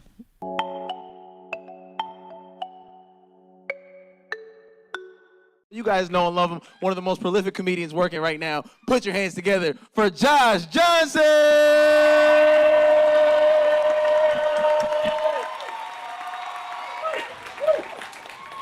It's funny how sometimes people like enter your life without you ever meeting them.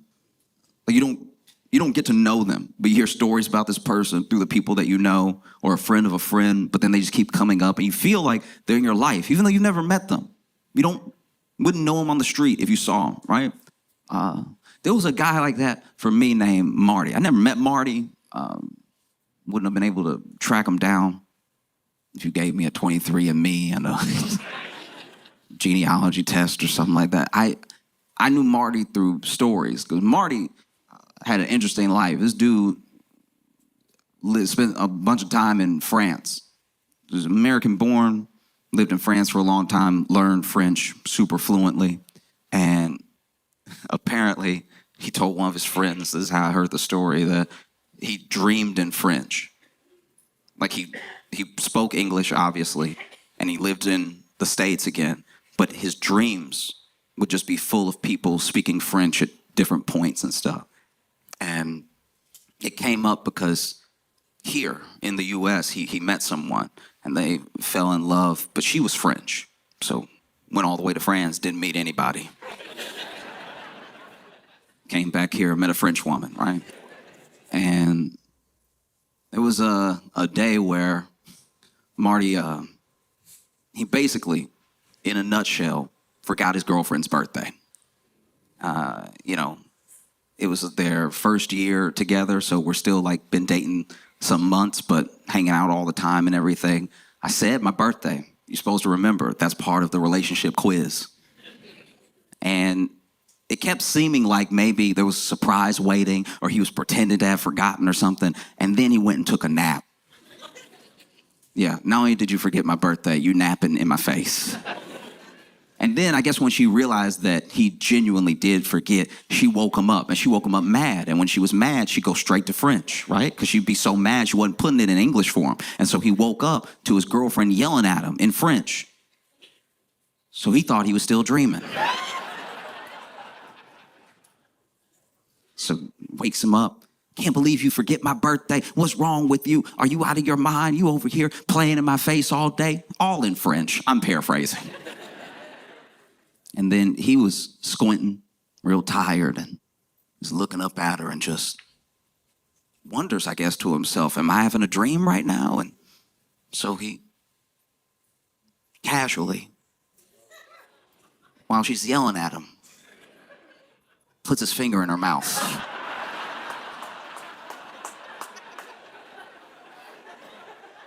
I don't know if you ever had somebody forget your birthday before, but you definitely have not had them put their finger in your mouth as you were letting them have it. And there were felt like a dozen funny stories like that about Marty. Marty was an interesting dude, and he just moved in different circles than me. Never met Marty or anything. But Marty got older, got married, had some kids and stuff. And then Marty got sick, and Marty had cancer. And, there were some treatments that they could try, but it wasn't looking good, and his insurance wasn't gonna cover it, and he couldn't do it out of pocket, and Marty passed away. And it's crazy because one of the other things about Marty that people talked about was how he was like a good boss. It's sometimes hard to be a good boss because people don't like being bossed around. Like people don't enjoy someone telling them what to do, but somebody got to tell you what to do if we all work here. Do you know what I mean? Like you can't just show up to work and be like, you figure out whatever you feel like. Nothing would get done. Like there do need to be bosses sometimes in certain situations. It's just how you are a boss, Like there are certain managers that I've had in my life that honestly, I had the easy job and they still made it hell because they were hell to be around, There's nothing like having an easy job that is an easy job. I could do this in my sleep, but I gotta do it next to a jerk. That's the worst, those people got time to lean, got time to clean. And this is another thing I have to accept about bosses, I have to accept about managers. There are some jobs where genuinely, it's in the handbook, it's like part of the job. The job makes you kind of come off like, or maybe turn into a bastard. Do you know what I mean? Because there are policy handbooks of companies where if you got time to lean, you got time to clean is in the book. They just quote them. So there are some jobs where you got to be a monster to do them. And there's some jobs that make you a monster, I was thinking about that when the shooting in New York happened. I know. Because for me, in case you didn't know, in case you somehow have not been on Earth, there was a shooting in New York. Basically, this dude walked up behind CEO of United Healthcare, and he shot him several times, and then he went off, right? But apparently he had been camped out there waiting. That dude walks past him. He goes, pop, pop, pop, pop, pop, pop. And then he jumps on, apparently, a city bike, which is not advisable. And then he heads over to Central Park and disappeared into the night/day, because it was day. It was broad daylight, too. That's also what felt so insane about it. It happened during the day. You got to understand, there's New York day things and New York night things. We usually keep the shootings after dark. And when it happened, it shook everything up.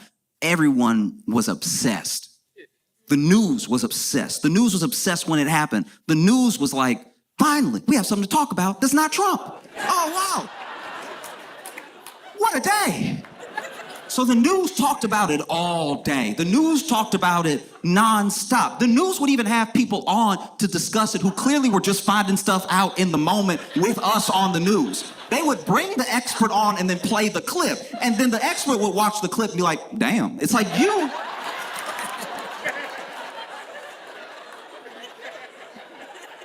You were supposed to know, sir.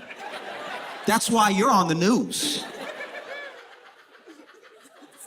The news was absolutely obsessed, right? The news even did a thing that I've never seen before that I very much resented, because I'm just gonna be honest with you, This entire time, I'm just be telling you how I feel. I'm not gonna tell you how to feel. I'm not gonna judge how anyone feels. I'm just talking about myself, right? When I saw it happen, when I saw that video footage that they played, when I saw that dude walk up and pull out a gun and point it at that CEO, I thought to myself, thank God those are white hands.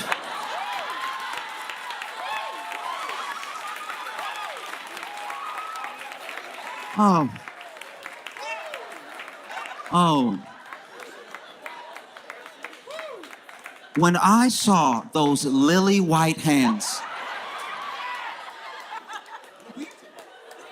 when I saw those pearly white hands, I thought to myself, what a white sight. What a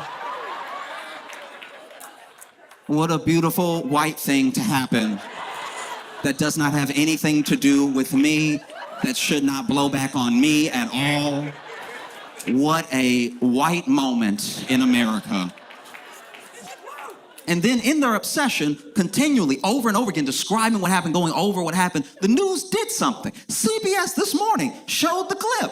They showed this man walk up, pull out the gun, and they said on CBS in the morning, a light-skinned man.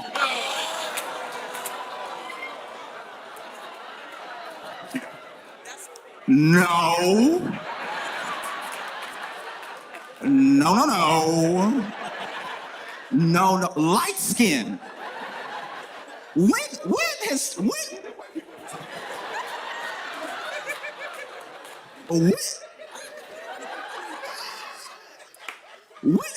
the news ever said light skin? What's next, CBS? Red bone?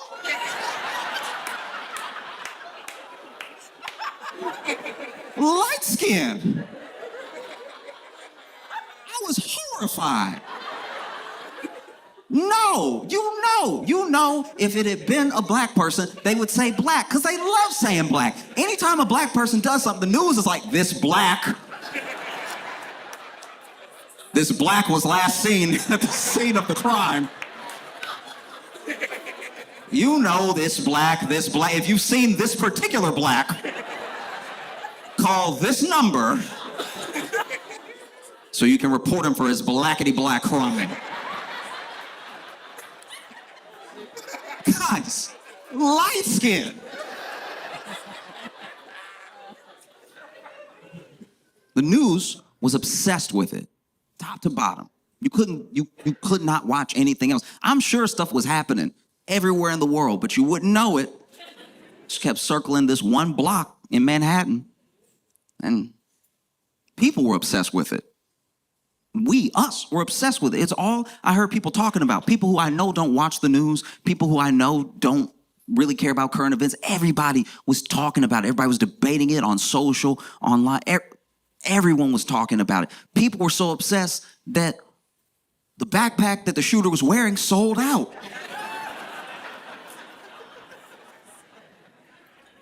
Because in America, everything is an ad, including murder.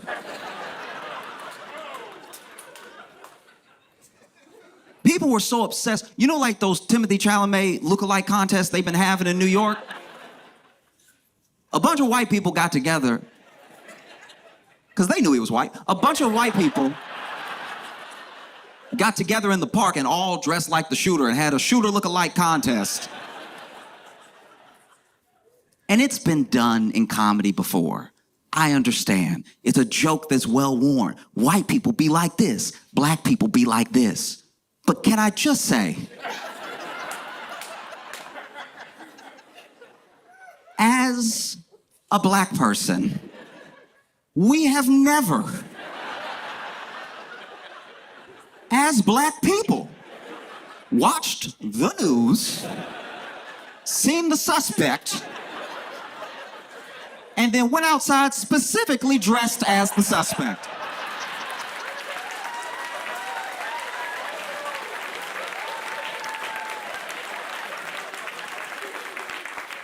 We've never watched the morning, the 8 o'clock, the 10 o'clock, the midnight news and been like, oh, that's a good fit right there. Let me make sure I got it right. A red bandana. Okay, I need a red one. That's just how you can tell being white is a different experience, because these white people racially profiled themselves for fun.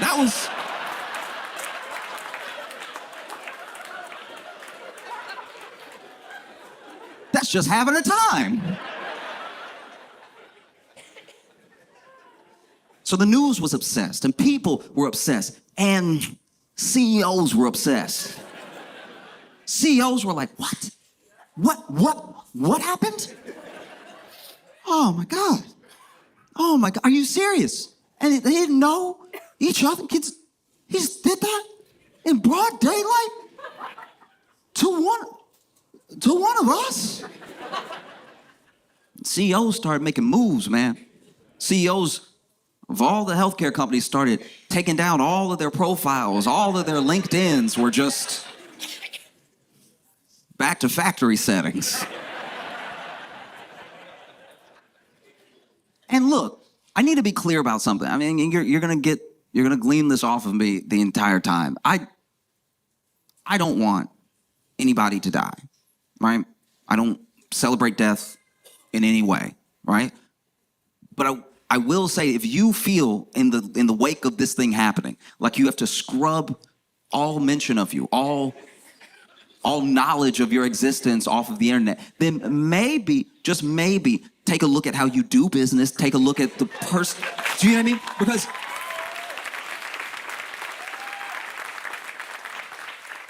Because I've seen this thing before in a different way. Okay, so I had a buddy who, I went to his apartment for the first time, and this dude, I understand taking precautions, because that's what they will say they were doing. They were like, we don't know the motive. We don't know why this person would do this thing. We don't know who they are. We don't know if they're going to come for one of us. So we try to protect ourselves, you know, we just take everything on. And that's what this guy was doing. I went to his house for the first time, went to his place, and he had 6 locks on his door. At 6 locks, something needs to change. At 6 locks, you either need to move or change your ways, all right? Because this dude had 6 locks. He was dealing a little bit of drugs and stuff, but I was like, 6 is, come on. What are you doing? It takes you a minute and a half to open the door. I can hear it. You hear chains, you hear all that stuff, you know? I was like, isn't this worse for you? You really worried somebody coming to get you? You got 6 locks. You sure you won't get killed trying to get in? But that happened, and the news was having trouble thinking of a motive. The news, they were like, why? Why would anyone? Why? Who could it be? You know, police were having trouble coming up with a motive when they went on the news. They were like, we have no idea why this individual would do something like this. CEOs could not think of a motive. They were like, but we're us. I thought everybody loved us. Everybody wants to be us. Why would somebody come after us, right? You see it on the news. And this is also, I'm not gonna lie, this is how you can tell the news is owned by billionaires. Because the news was like this devastating, terrifying, harrowing attack in New York. And I'm not saying, look, a murder did take place. I'm not saying that it couldn't have been listed as those things. I'm just saying you're the news.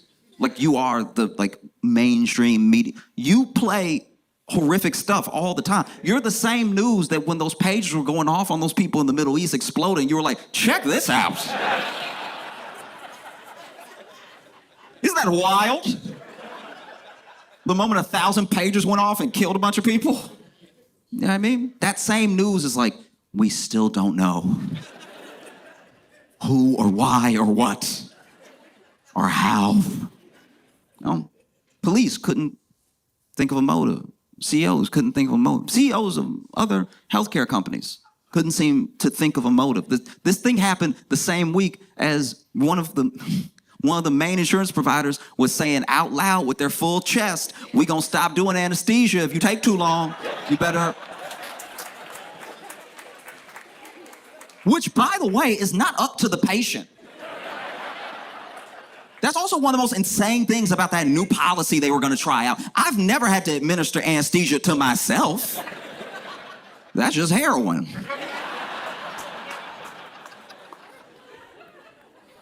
Yeah, if your surgery takes too long, it's not like they're there, by the way. It's not like they have to wait on you in the waiting room or something. If your surgery takes too long, we're going to charge extra to put you back under. If your surgery takes too long, we might not cover more anesthesia. What? In what world did we think you could pay for health insurance and then you wake up during, who knows, whatever serious surgery you're having, and then your doctor has to be like, hey, do you have like $650?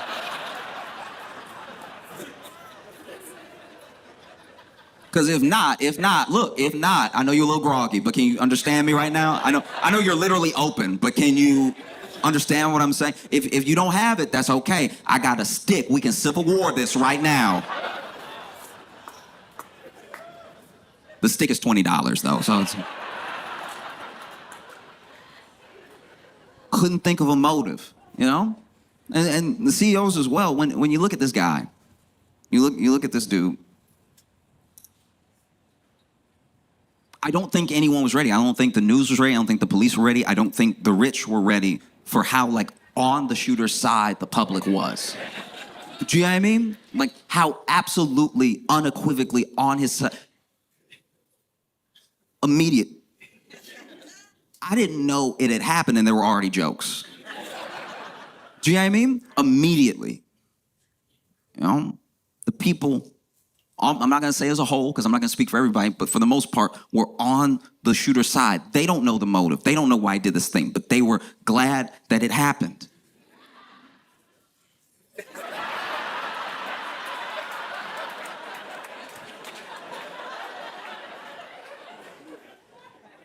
And so out of it, you get these CEOs, you get these rich people going on the news and really campaigning, being like, look, the CEO, this man was a father. This man was a husband. This man, and they really appealed to the humanity of this CEO. And there were people who heard that appeal, and they said, "Yeah, no, I know he was a person. So was my cousin. So was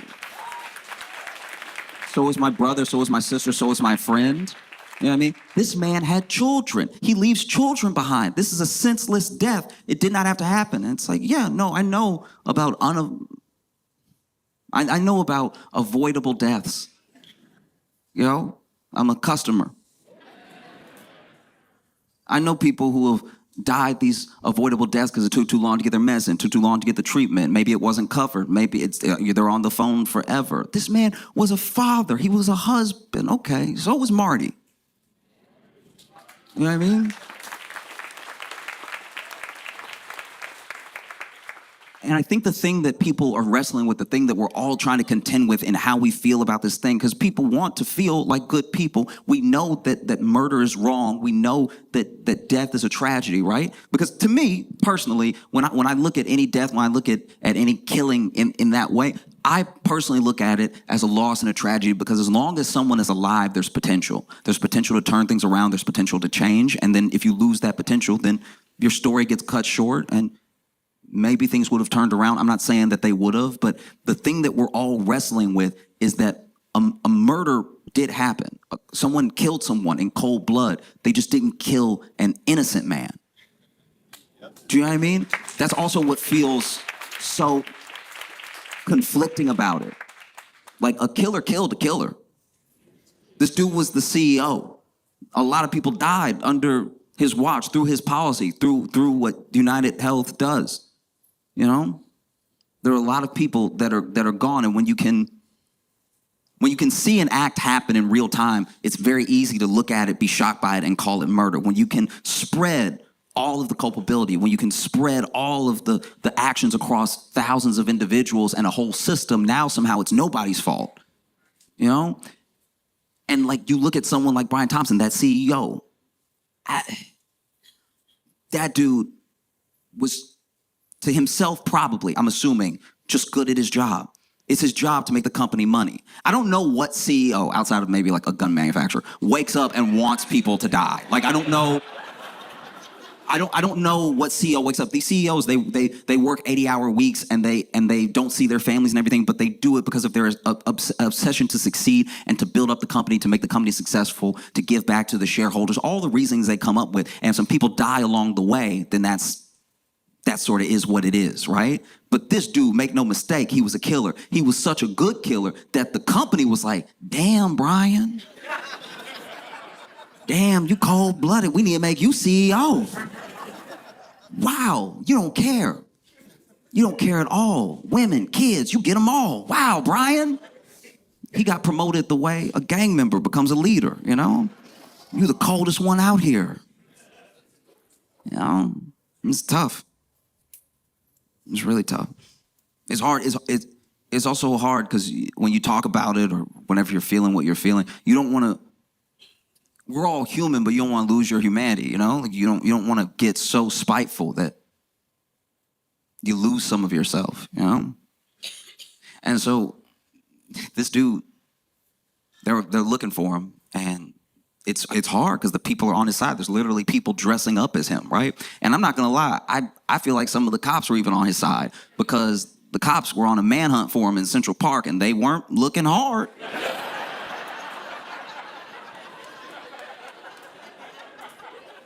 Dude, they weren't. Like, did you, if you saw the news and you saw them in Central Park, I've never seen a more lackadaisical hunt in my life. There were cops in Central Park. This is being shot. They see the camera and they know what's going on the news, and they were still like, he ain't in this bush.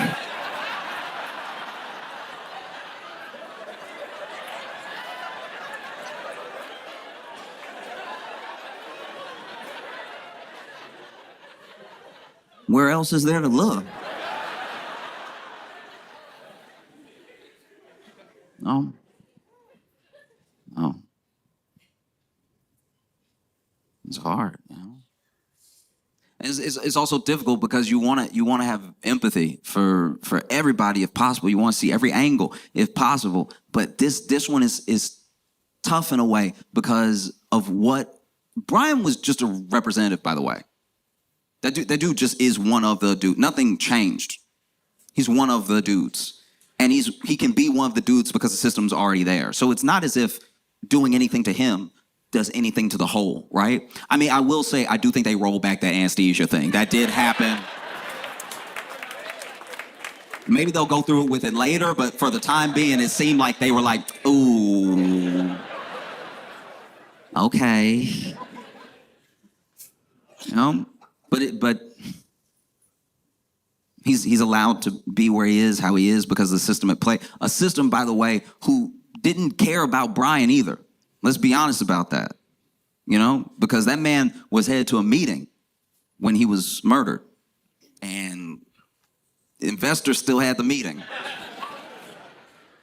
That's how it works. They were getting notifications on their phone that Brian was outside, and they were like, ugh, so the minutes. How's next quarter looking? I mean, that's why it's not worth it. You know, when you put like that much profit over the person, you are also lost in that thing, right? And I think that's a harrowing thing. I think for CEOs, that was like a terrifying moment because it was the first time that they saw that we see them the way they see us. Do you know what I mean? Like that's gotta be scary.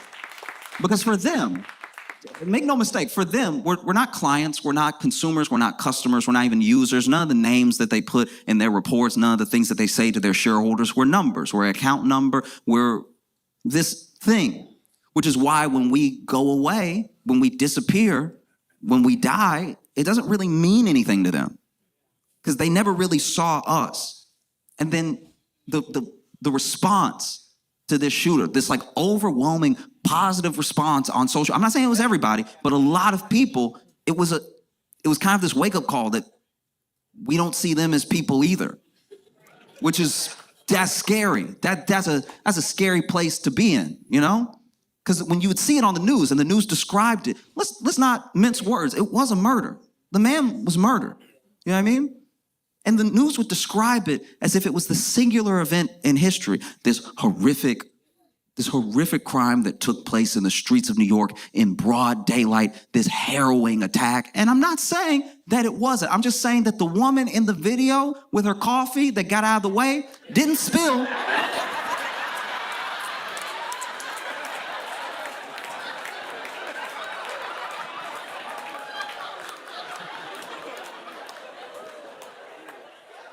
It was one of the most New York things I've ever seen. For someone to get shot and then a bystander be like, he ain't shooting at me.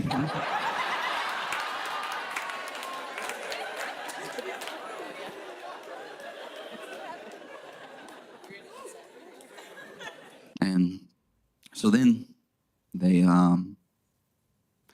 catch the shooter, right? And when they caught the shooter, I was at a coffee shop.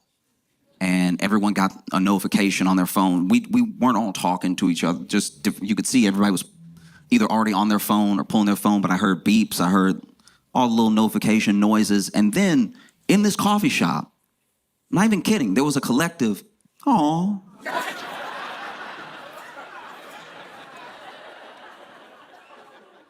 Oh, that's the noise you make if the baby hippo Mudang dies.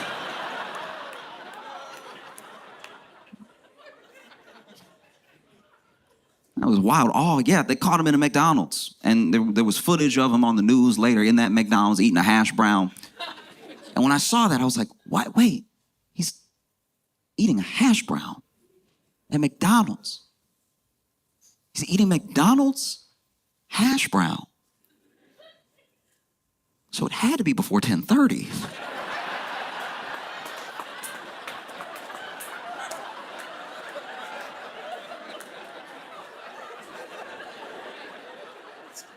He's eating a McDonald's hash brown, which means somebody woke up early to snitch.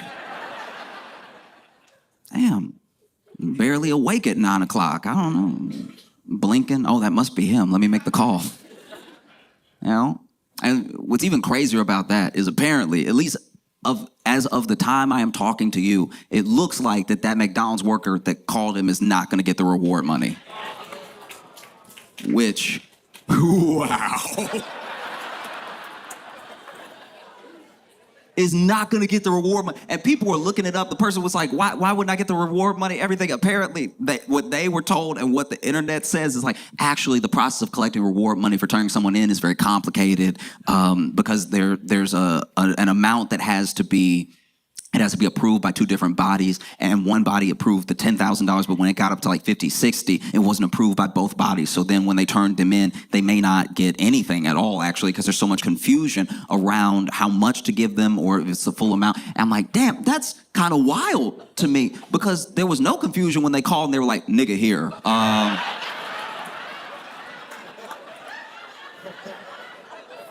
So y'all coming or... That was very straightforward. There weren't any other things you needed to check before you came and picked them up, you know? That's why they in my opinion, they did it wrong, you know? If you're gonna call and you're gonna tell people that he's here, don't call the police right away. Get your money up. Call Blue Cross Blue Shield.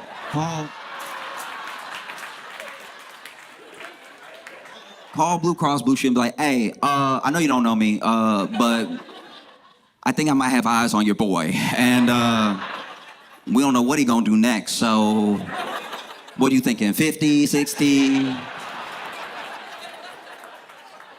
I'm just wondering how much he's worth to you, you know what I mean? Because I could make some other calls if you want. I can call a couple different people, about 6 providers. Y'all got a real monopoly going on, so. Okay, because he might be here, he might not. Hurry up. It looked like he leaving.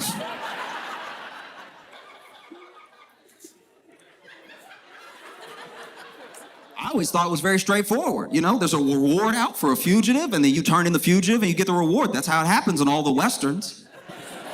You know what I mean? But then they're like, oh, no, actually, I'm the FBI and the local police have to decide on an amount, and then there's like an arbitration process and everything. It's just so funny that like this whole thing happened, and then them trying to get their money just sounds like an insurance claim.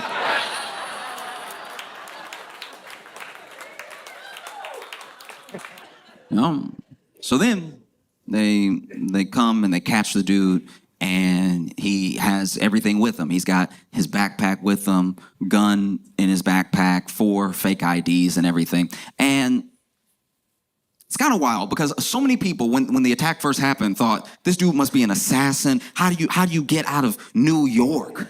This man was in Manhattan. He did a shooting, and now no one knows where to find him. In New York, a police state with surveillance everywhere. The man was on an island. And he got off, and they couldn't find him. He must be a genius. And then you find him at 10:02 in McDonald's in Altoona, Pennsylvania, with hash brown crumbs all over his face. And then people went from calling him a genius, like, oh, he's so dumb. He's the dumbest man that's ever lived.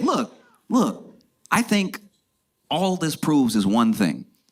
When you read history and you look back, some of these people, because there have been individuals out there saying, you say he's a killer, I say he's a freedom fighter. There are some people that think he's a revolutionary and everything. Let's just say this. This is proof that even when you read a history book, revolutionaries were just sort of figuring it out as they went. You know what I mean? I'm sure Che Guevara had his days where he was like, y'all, I don't know. Whatever y'all want to do, I guess. They see the fake IDs, they question them, they bring them in and everything. And his name is Luigi Mangione, or Mangiani, or Mangione. There's so many different ways I've heard his name pronounced that I'm not positive the name he going by wasn't just one of those fake IDs. Like, that's the most cartoonish name I've heard in years. Luigi Mangione. It sounds like you making fun of an Italian person. Luigi already wild. He don't even go by Luigi. And they put his picture all over the news and everything, and it turns out that he is very good looking. Like, just upsettingly good looking, almost objectively in a way. Like, crazy. Everything in its right place and everything's good. Strong eyebrows with a big smile and everything, and just all the pictures. Because you know when the news catch you, when the police catch you, they try to put up some, depending on who you are. This usually happens to black people, but it happens to white people once in a while too, where they try to find the craziest picture they can of you. And I think they tried, but it was tough work because he is a good-looking individual. Every picture looked good. He would just be with model rockets, looking like a model. Like, it was crazy. They take his mug shot, and the mug shot looked like a cologne ad. Like,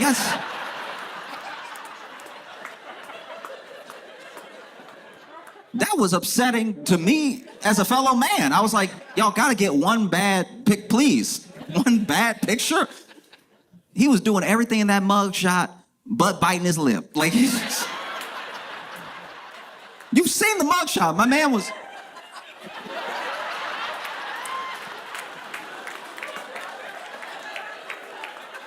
Mugshot's supposed to be simple. Mugshot's supposed to be your face and your profile. Your face and your profile. Your height. It's supposed to be very quick and easy. You know? This man was so good looking, they took extra mugshots. There's some that are like a little lower than him where he looking down. Like...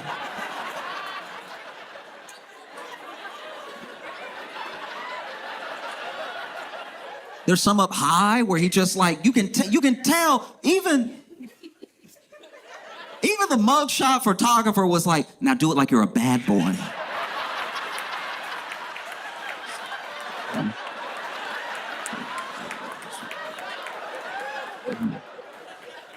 They tried so hard to get a bad picture of him that they took stills from video. They tried to take stills from video because that usually gets people. You take a still from a video and somebody was blinking weird.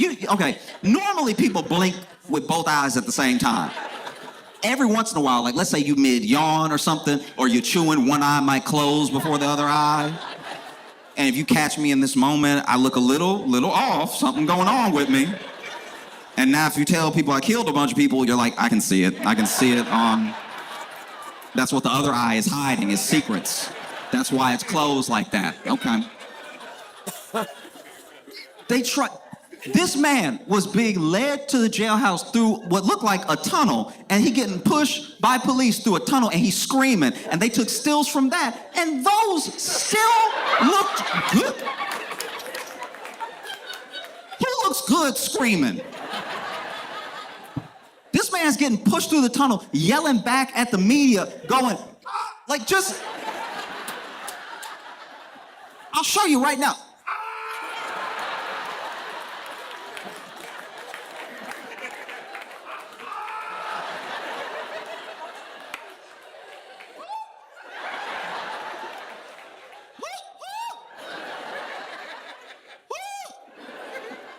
What about that was sexy?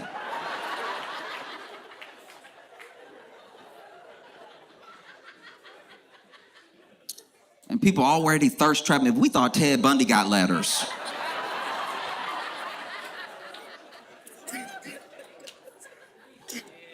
It was insane. It was very aggravating. And then every picture looked good to the point where editors and media consultants and stuff like that were like, stop putting pictures out of him.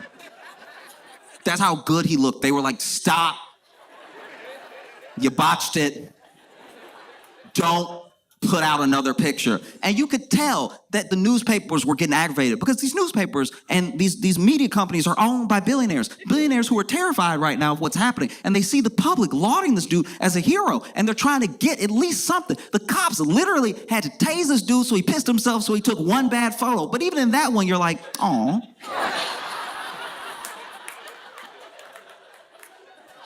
I just know that there was somebody at a newspaper flipping out going, y'all can't do your job? Y'all can't take one bad photo of this man? Everything gotta be in focus? You can't even make it blurry? But I'm not gonna lie, when they caught that dude, I felt, everything started to come back up top, like surface level again, where I felt bad for a lot of different people, you know? I did feel bad for Brian Thompson's kids, because you don't pick who your daddy is, you know? And to a certain degree, I even felt bad for the shooter, because I'm like, you're 26, and you have money. Something happened. Something happened. You're smart. You have your whole life ahead of you with all of this opportunity. You disappeared for some time, and now you do something happened, you know? But I felt especially bad, like really, really bad for women. Because finally there was a good-looking, rich, well-read man who has nothing to do with Hollywood, but he does murder some, so... I mean, I could just see somebody trying to defend him. Just women defend their men too hard sometimes. Just like, he just did one. It was just one murder, okay? He can't even murder a little, like. You judging me because my man your man cheat. All right, how about that?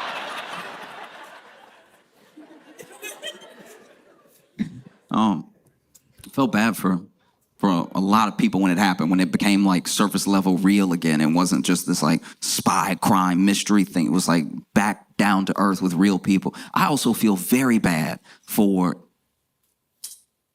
anybody else who got shot that day. It's New York. A lot of people get shot in New York every day.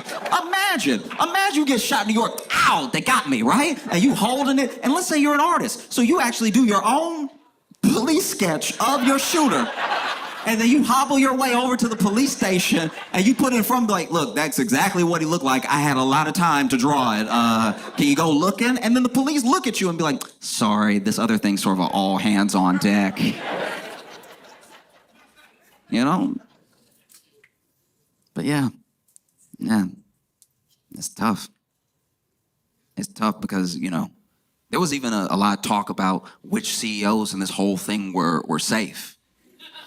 Do you know what I mean? Because like healthcare CEOs were on high alert, but I'm not gonna lie, Luigi, he went to Starbucks and then he did that murder and then he hopped on a city bike and he left New York and everything. If you're the CEO of Starbucks, you gotta be like, oh, thank goodness.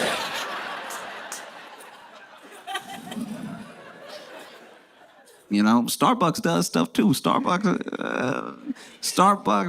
they love that labor. They love that cheap labor. So for you to go to Starbucks before you take out a CEO, I'm not gonna lie, you might as well shot that man with an iPhone. Like, what are you doing? And then he gets found at a McDonald's. I'm sure the CEO of McDonald's is like, oh, thank God, okay. I was always good, yes. The CEOs were freaking out, across the board. Who would have thought? Who would have thought CEOs were family? Do you know what I mean? Like, and let's be clear about something. Don't mistake the different CEOs that commented on this, the ones that stayed scared, the ones that appealed to a different way of doing things while they keep doing everything the same way. Don't mistake their self-preservation for empathy, right? Because those CEOs, they know, and it's not even as if people hated people because they were rich. They hated a system that destroyed people's lives, because Luigi is rich. Luigi is so rich. When I found out how rich he was, that's so rich. The dude's family owns 2 country clubs. Look, why do you think I came?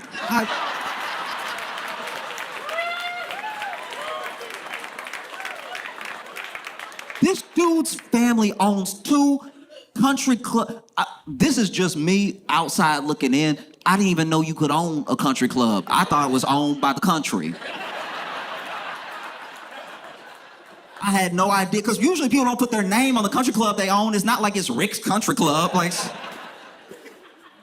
that's crazy that Luigi's family had more money than the CEO, but then the CEO comes from like humble beginnings and has more money than Luigi does And so it became this whole thing where some people started turning on Luigi and then rooting for the CEO.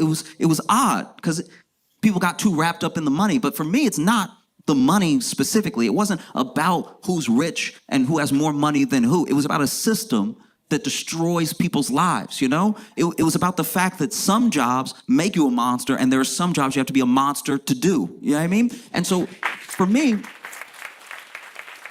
I don't even care that Luigi is rich because the people, right? The people that love that it happened, the people that didn't care that it happened, the people that just wanted some taste of revenge for how healthcare and health insurance has destroyed their life. We use healthcare and health insurance interchangeably, but I think you know what I mean, how these insurance companies take the good work of doctors, the good work of nurses, and they make it so it's inaccessible, And I think that the CEOs were scared, but let's be honest, not all CEOs were scared.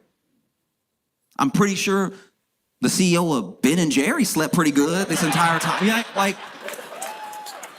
Nobody was calling for all the CEOs. Nobody wanted to get Ben or Jerry. We were both very happy with those individuals. And you also have a year where whistleblowers who try to stand up to power and a system, not just like one person, right? Because that's why I think a lot of CEOs don't understand and why a lot of news media didn't understand about how the people feel, is that there were people who tried to do things the right way. They whistle blew, hey, this company is doing this thing. It's either putting your life in danger or it's stealing from you. And then all of a sudden, 2024 seemed to be the year of whistleblowers turning up dead. You know what I mean?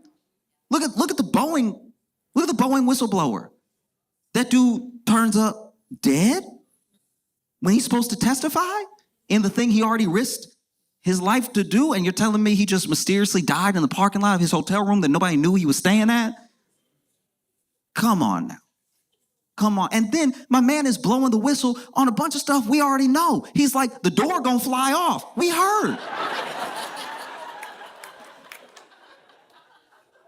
And then another whistleblower dies, and another whistleblower dies. And then just today, the whistleblower that blew the whistle on OpenAI was found dead in his apartment.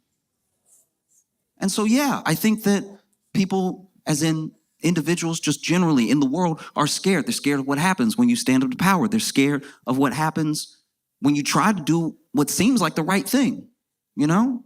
And these powerful people step in and we don't know, but it looks pretty obvious what happens.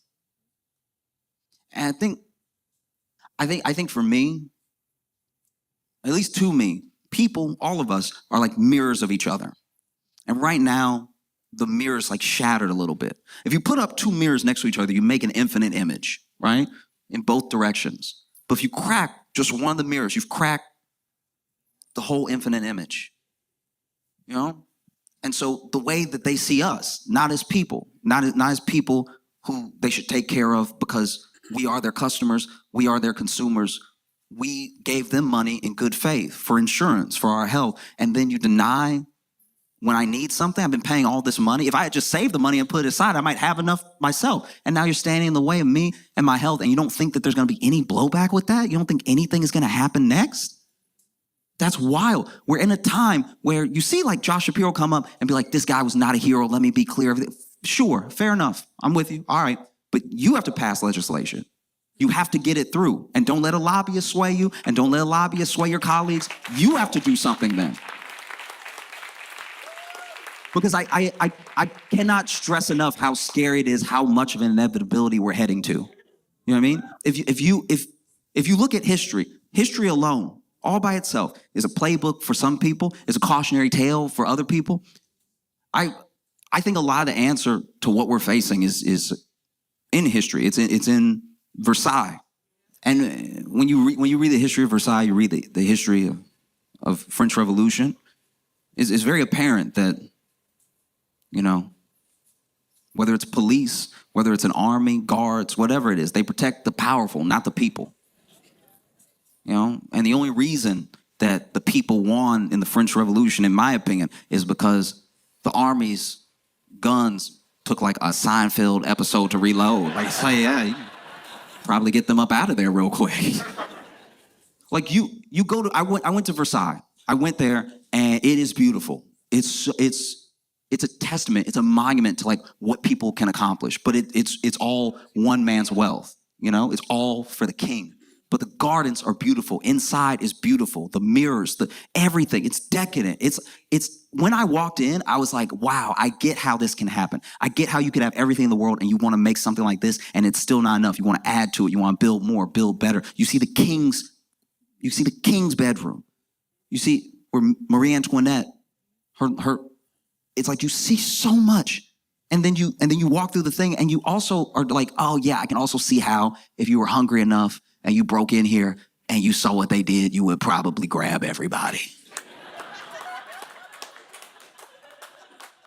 It doesn't make it right, but France was headed towards an inevitability. You know what I mean? And if you get on TV and you say, this is wrong, this is absolutely wrong, okay, I agree with you. But what are you gonna do now?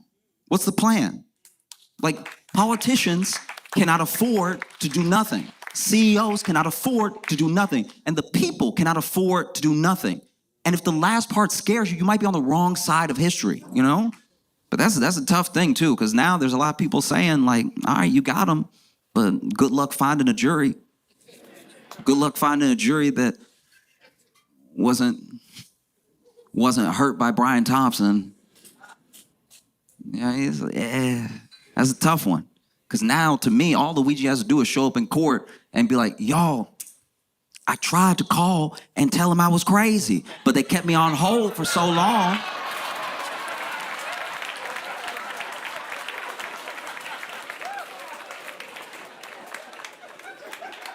They kept me on hold for so long, I figured maybe I'll just go talk to him personally.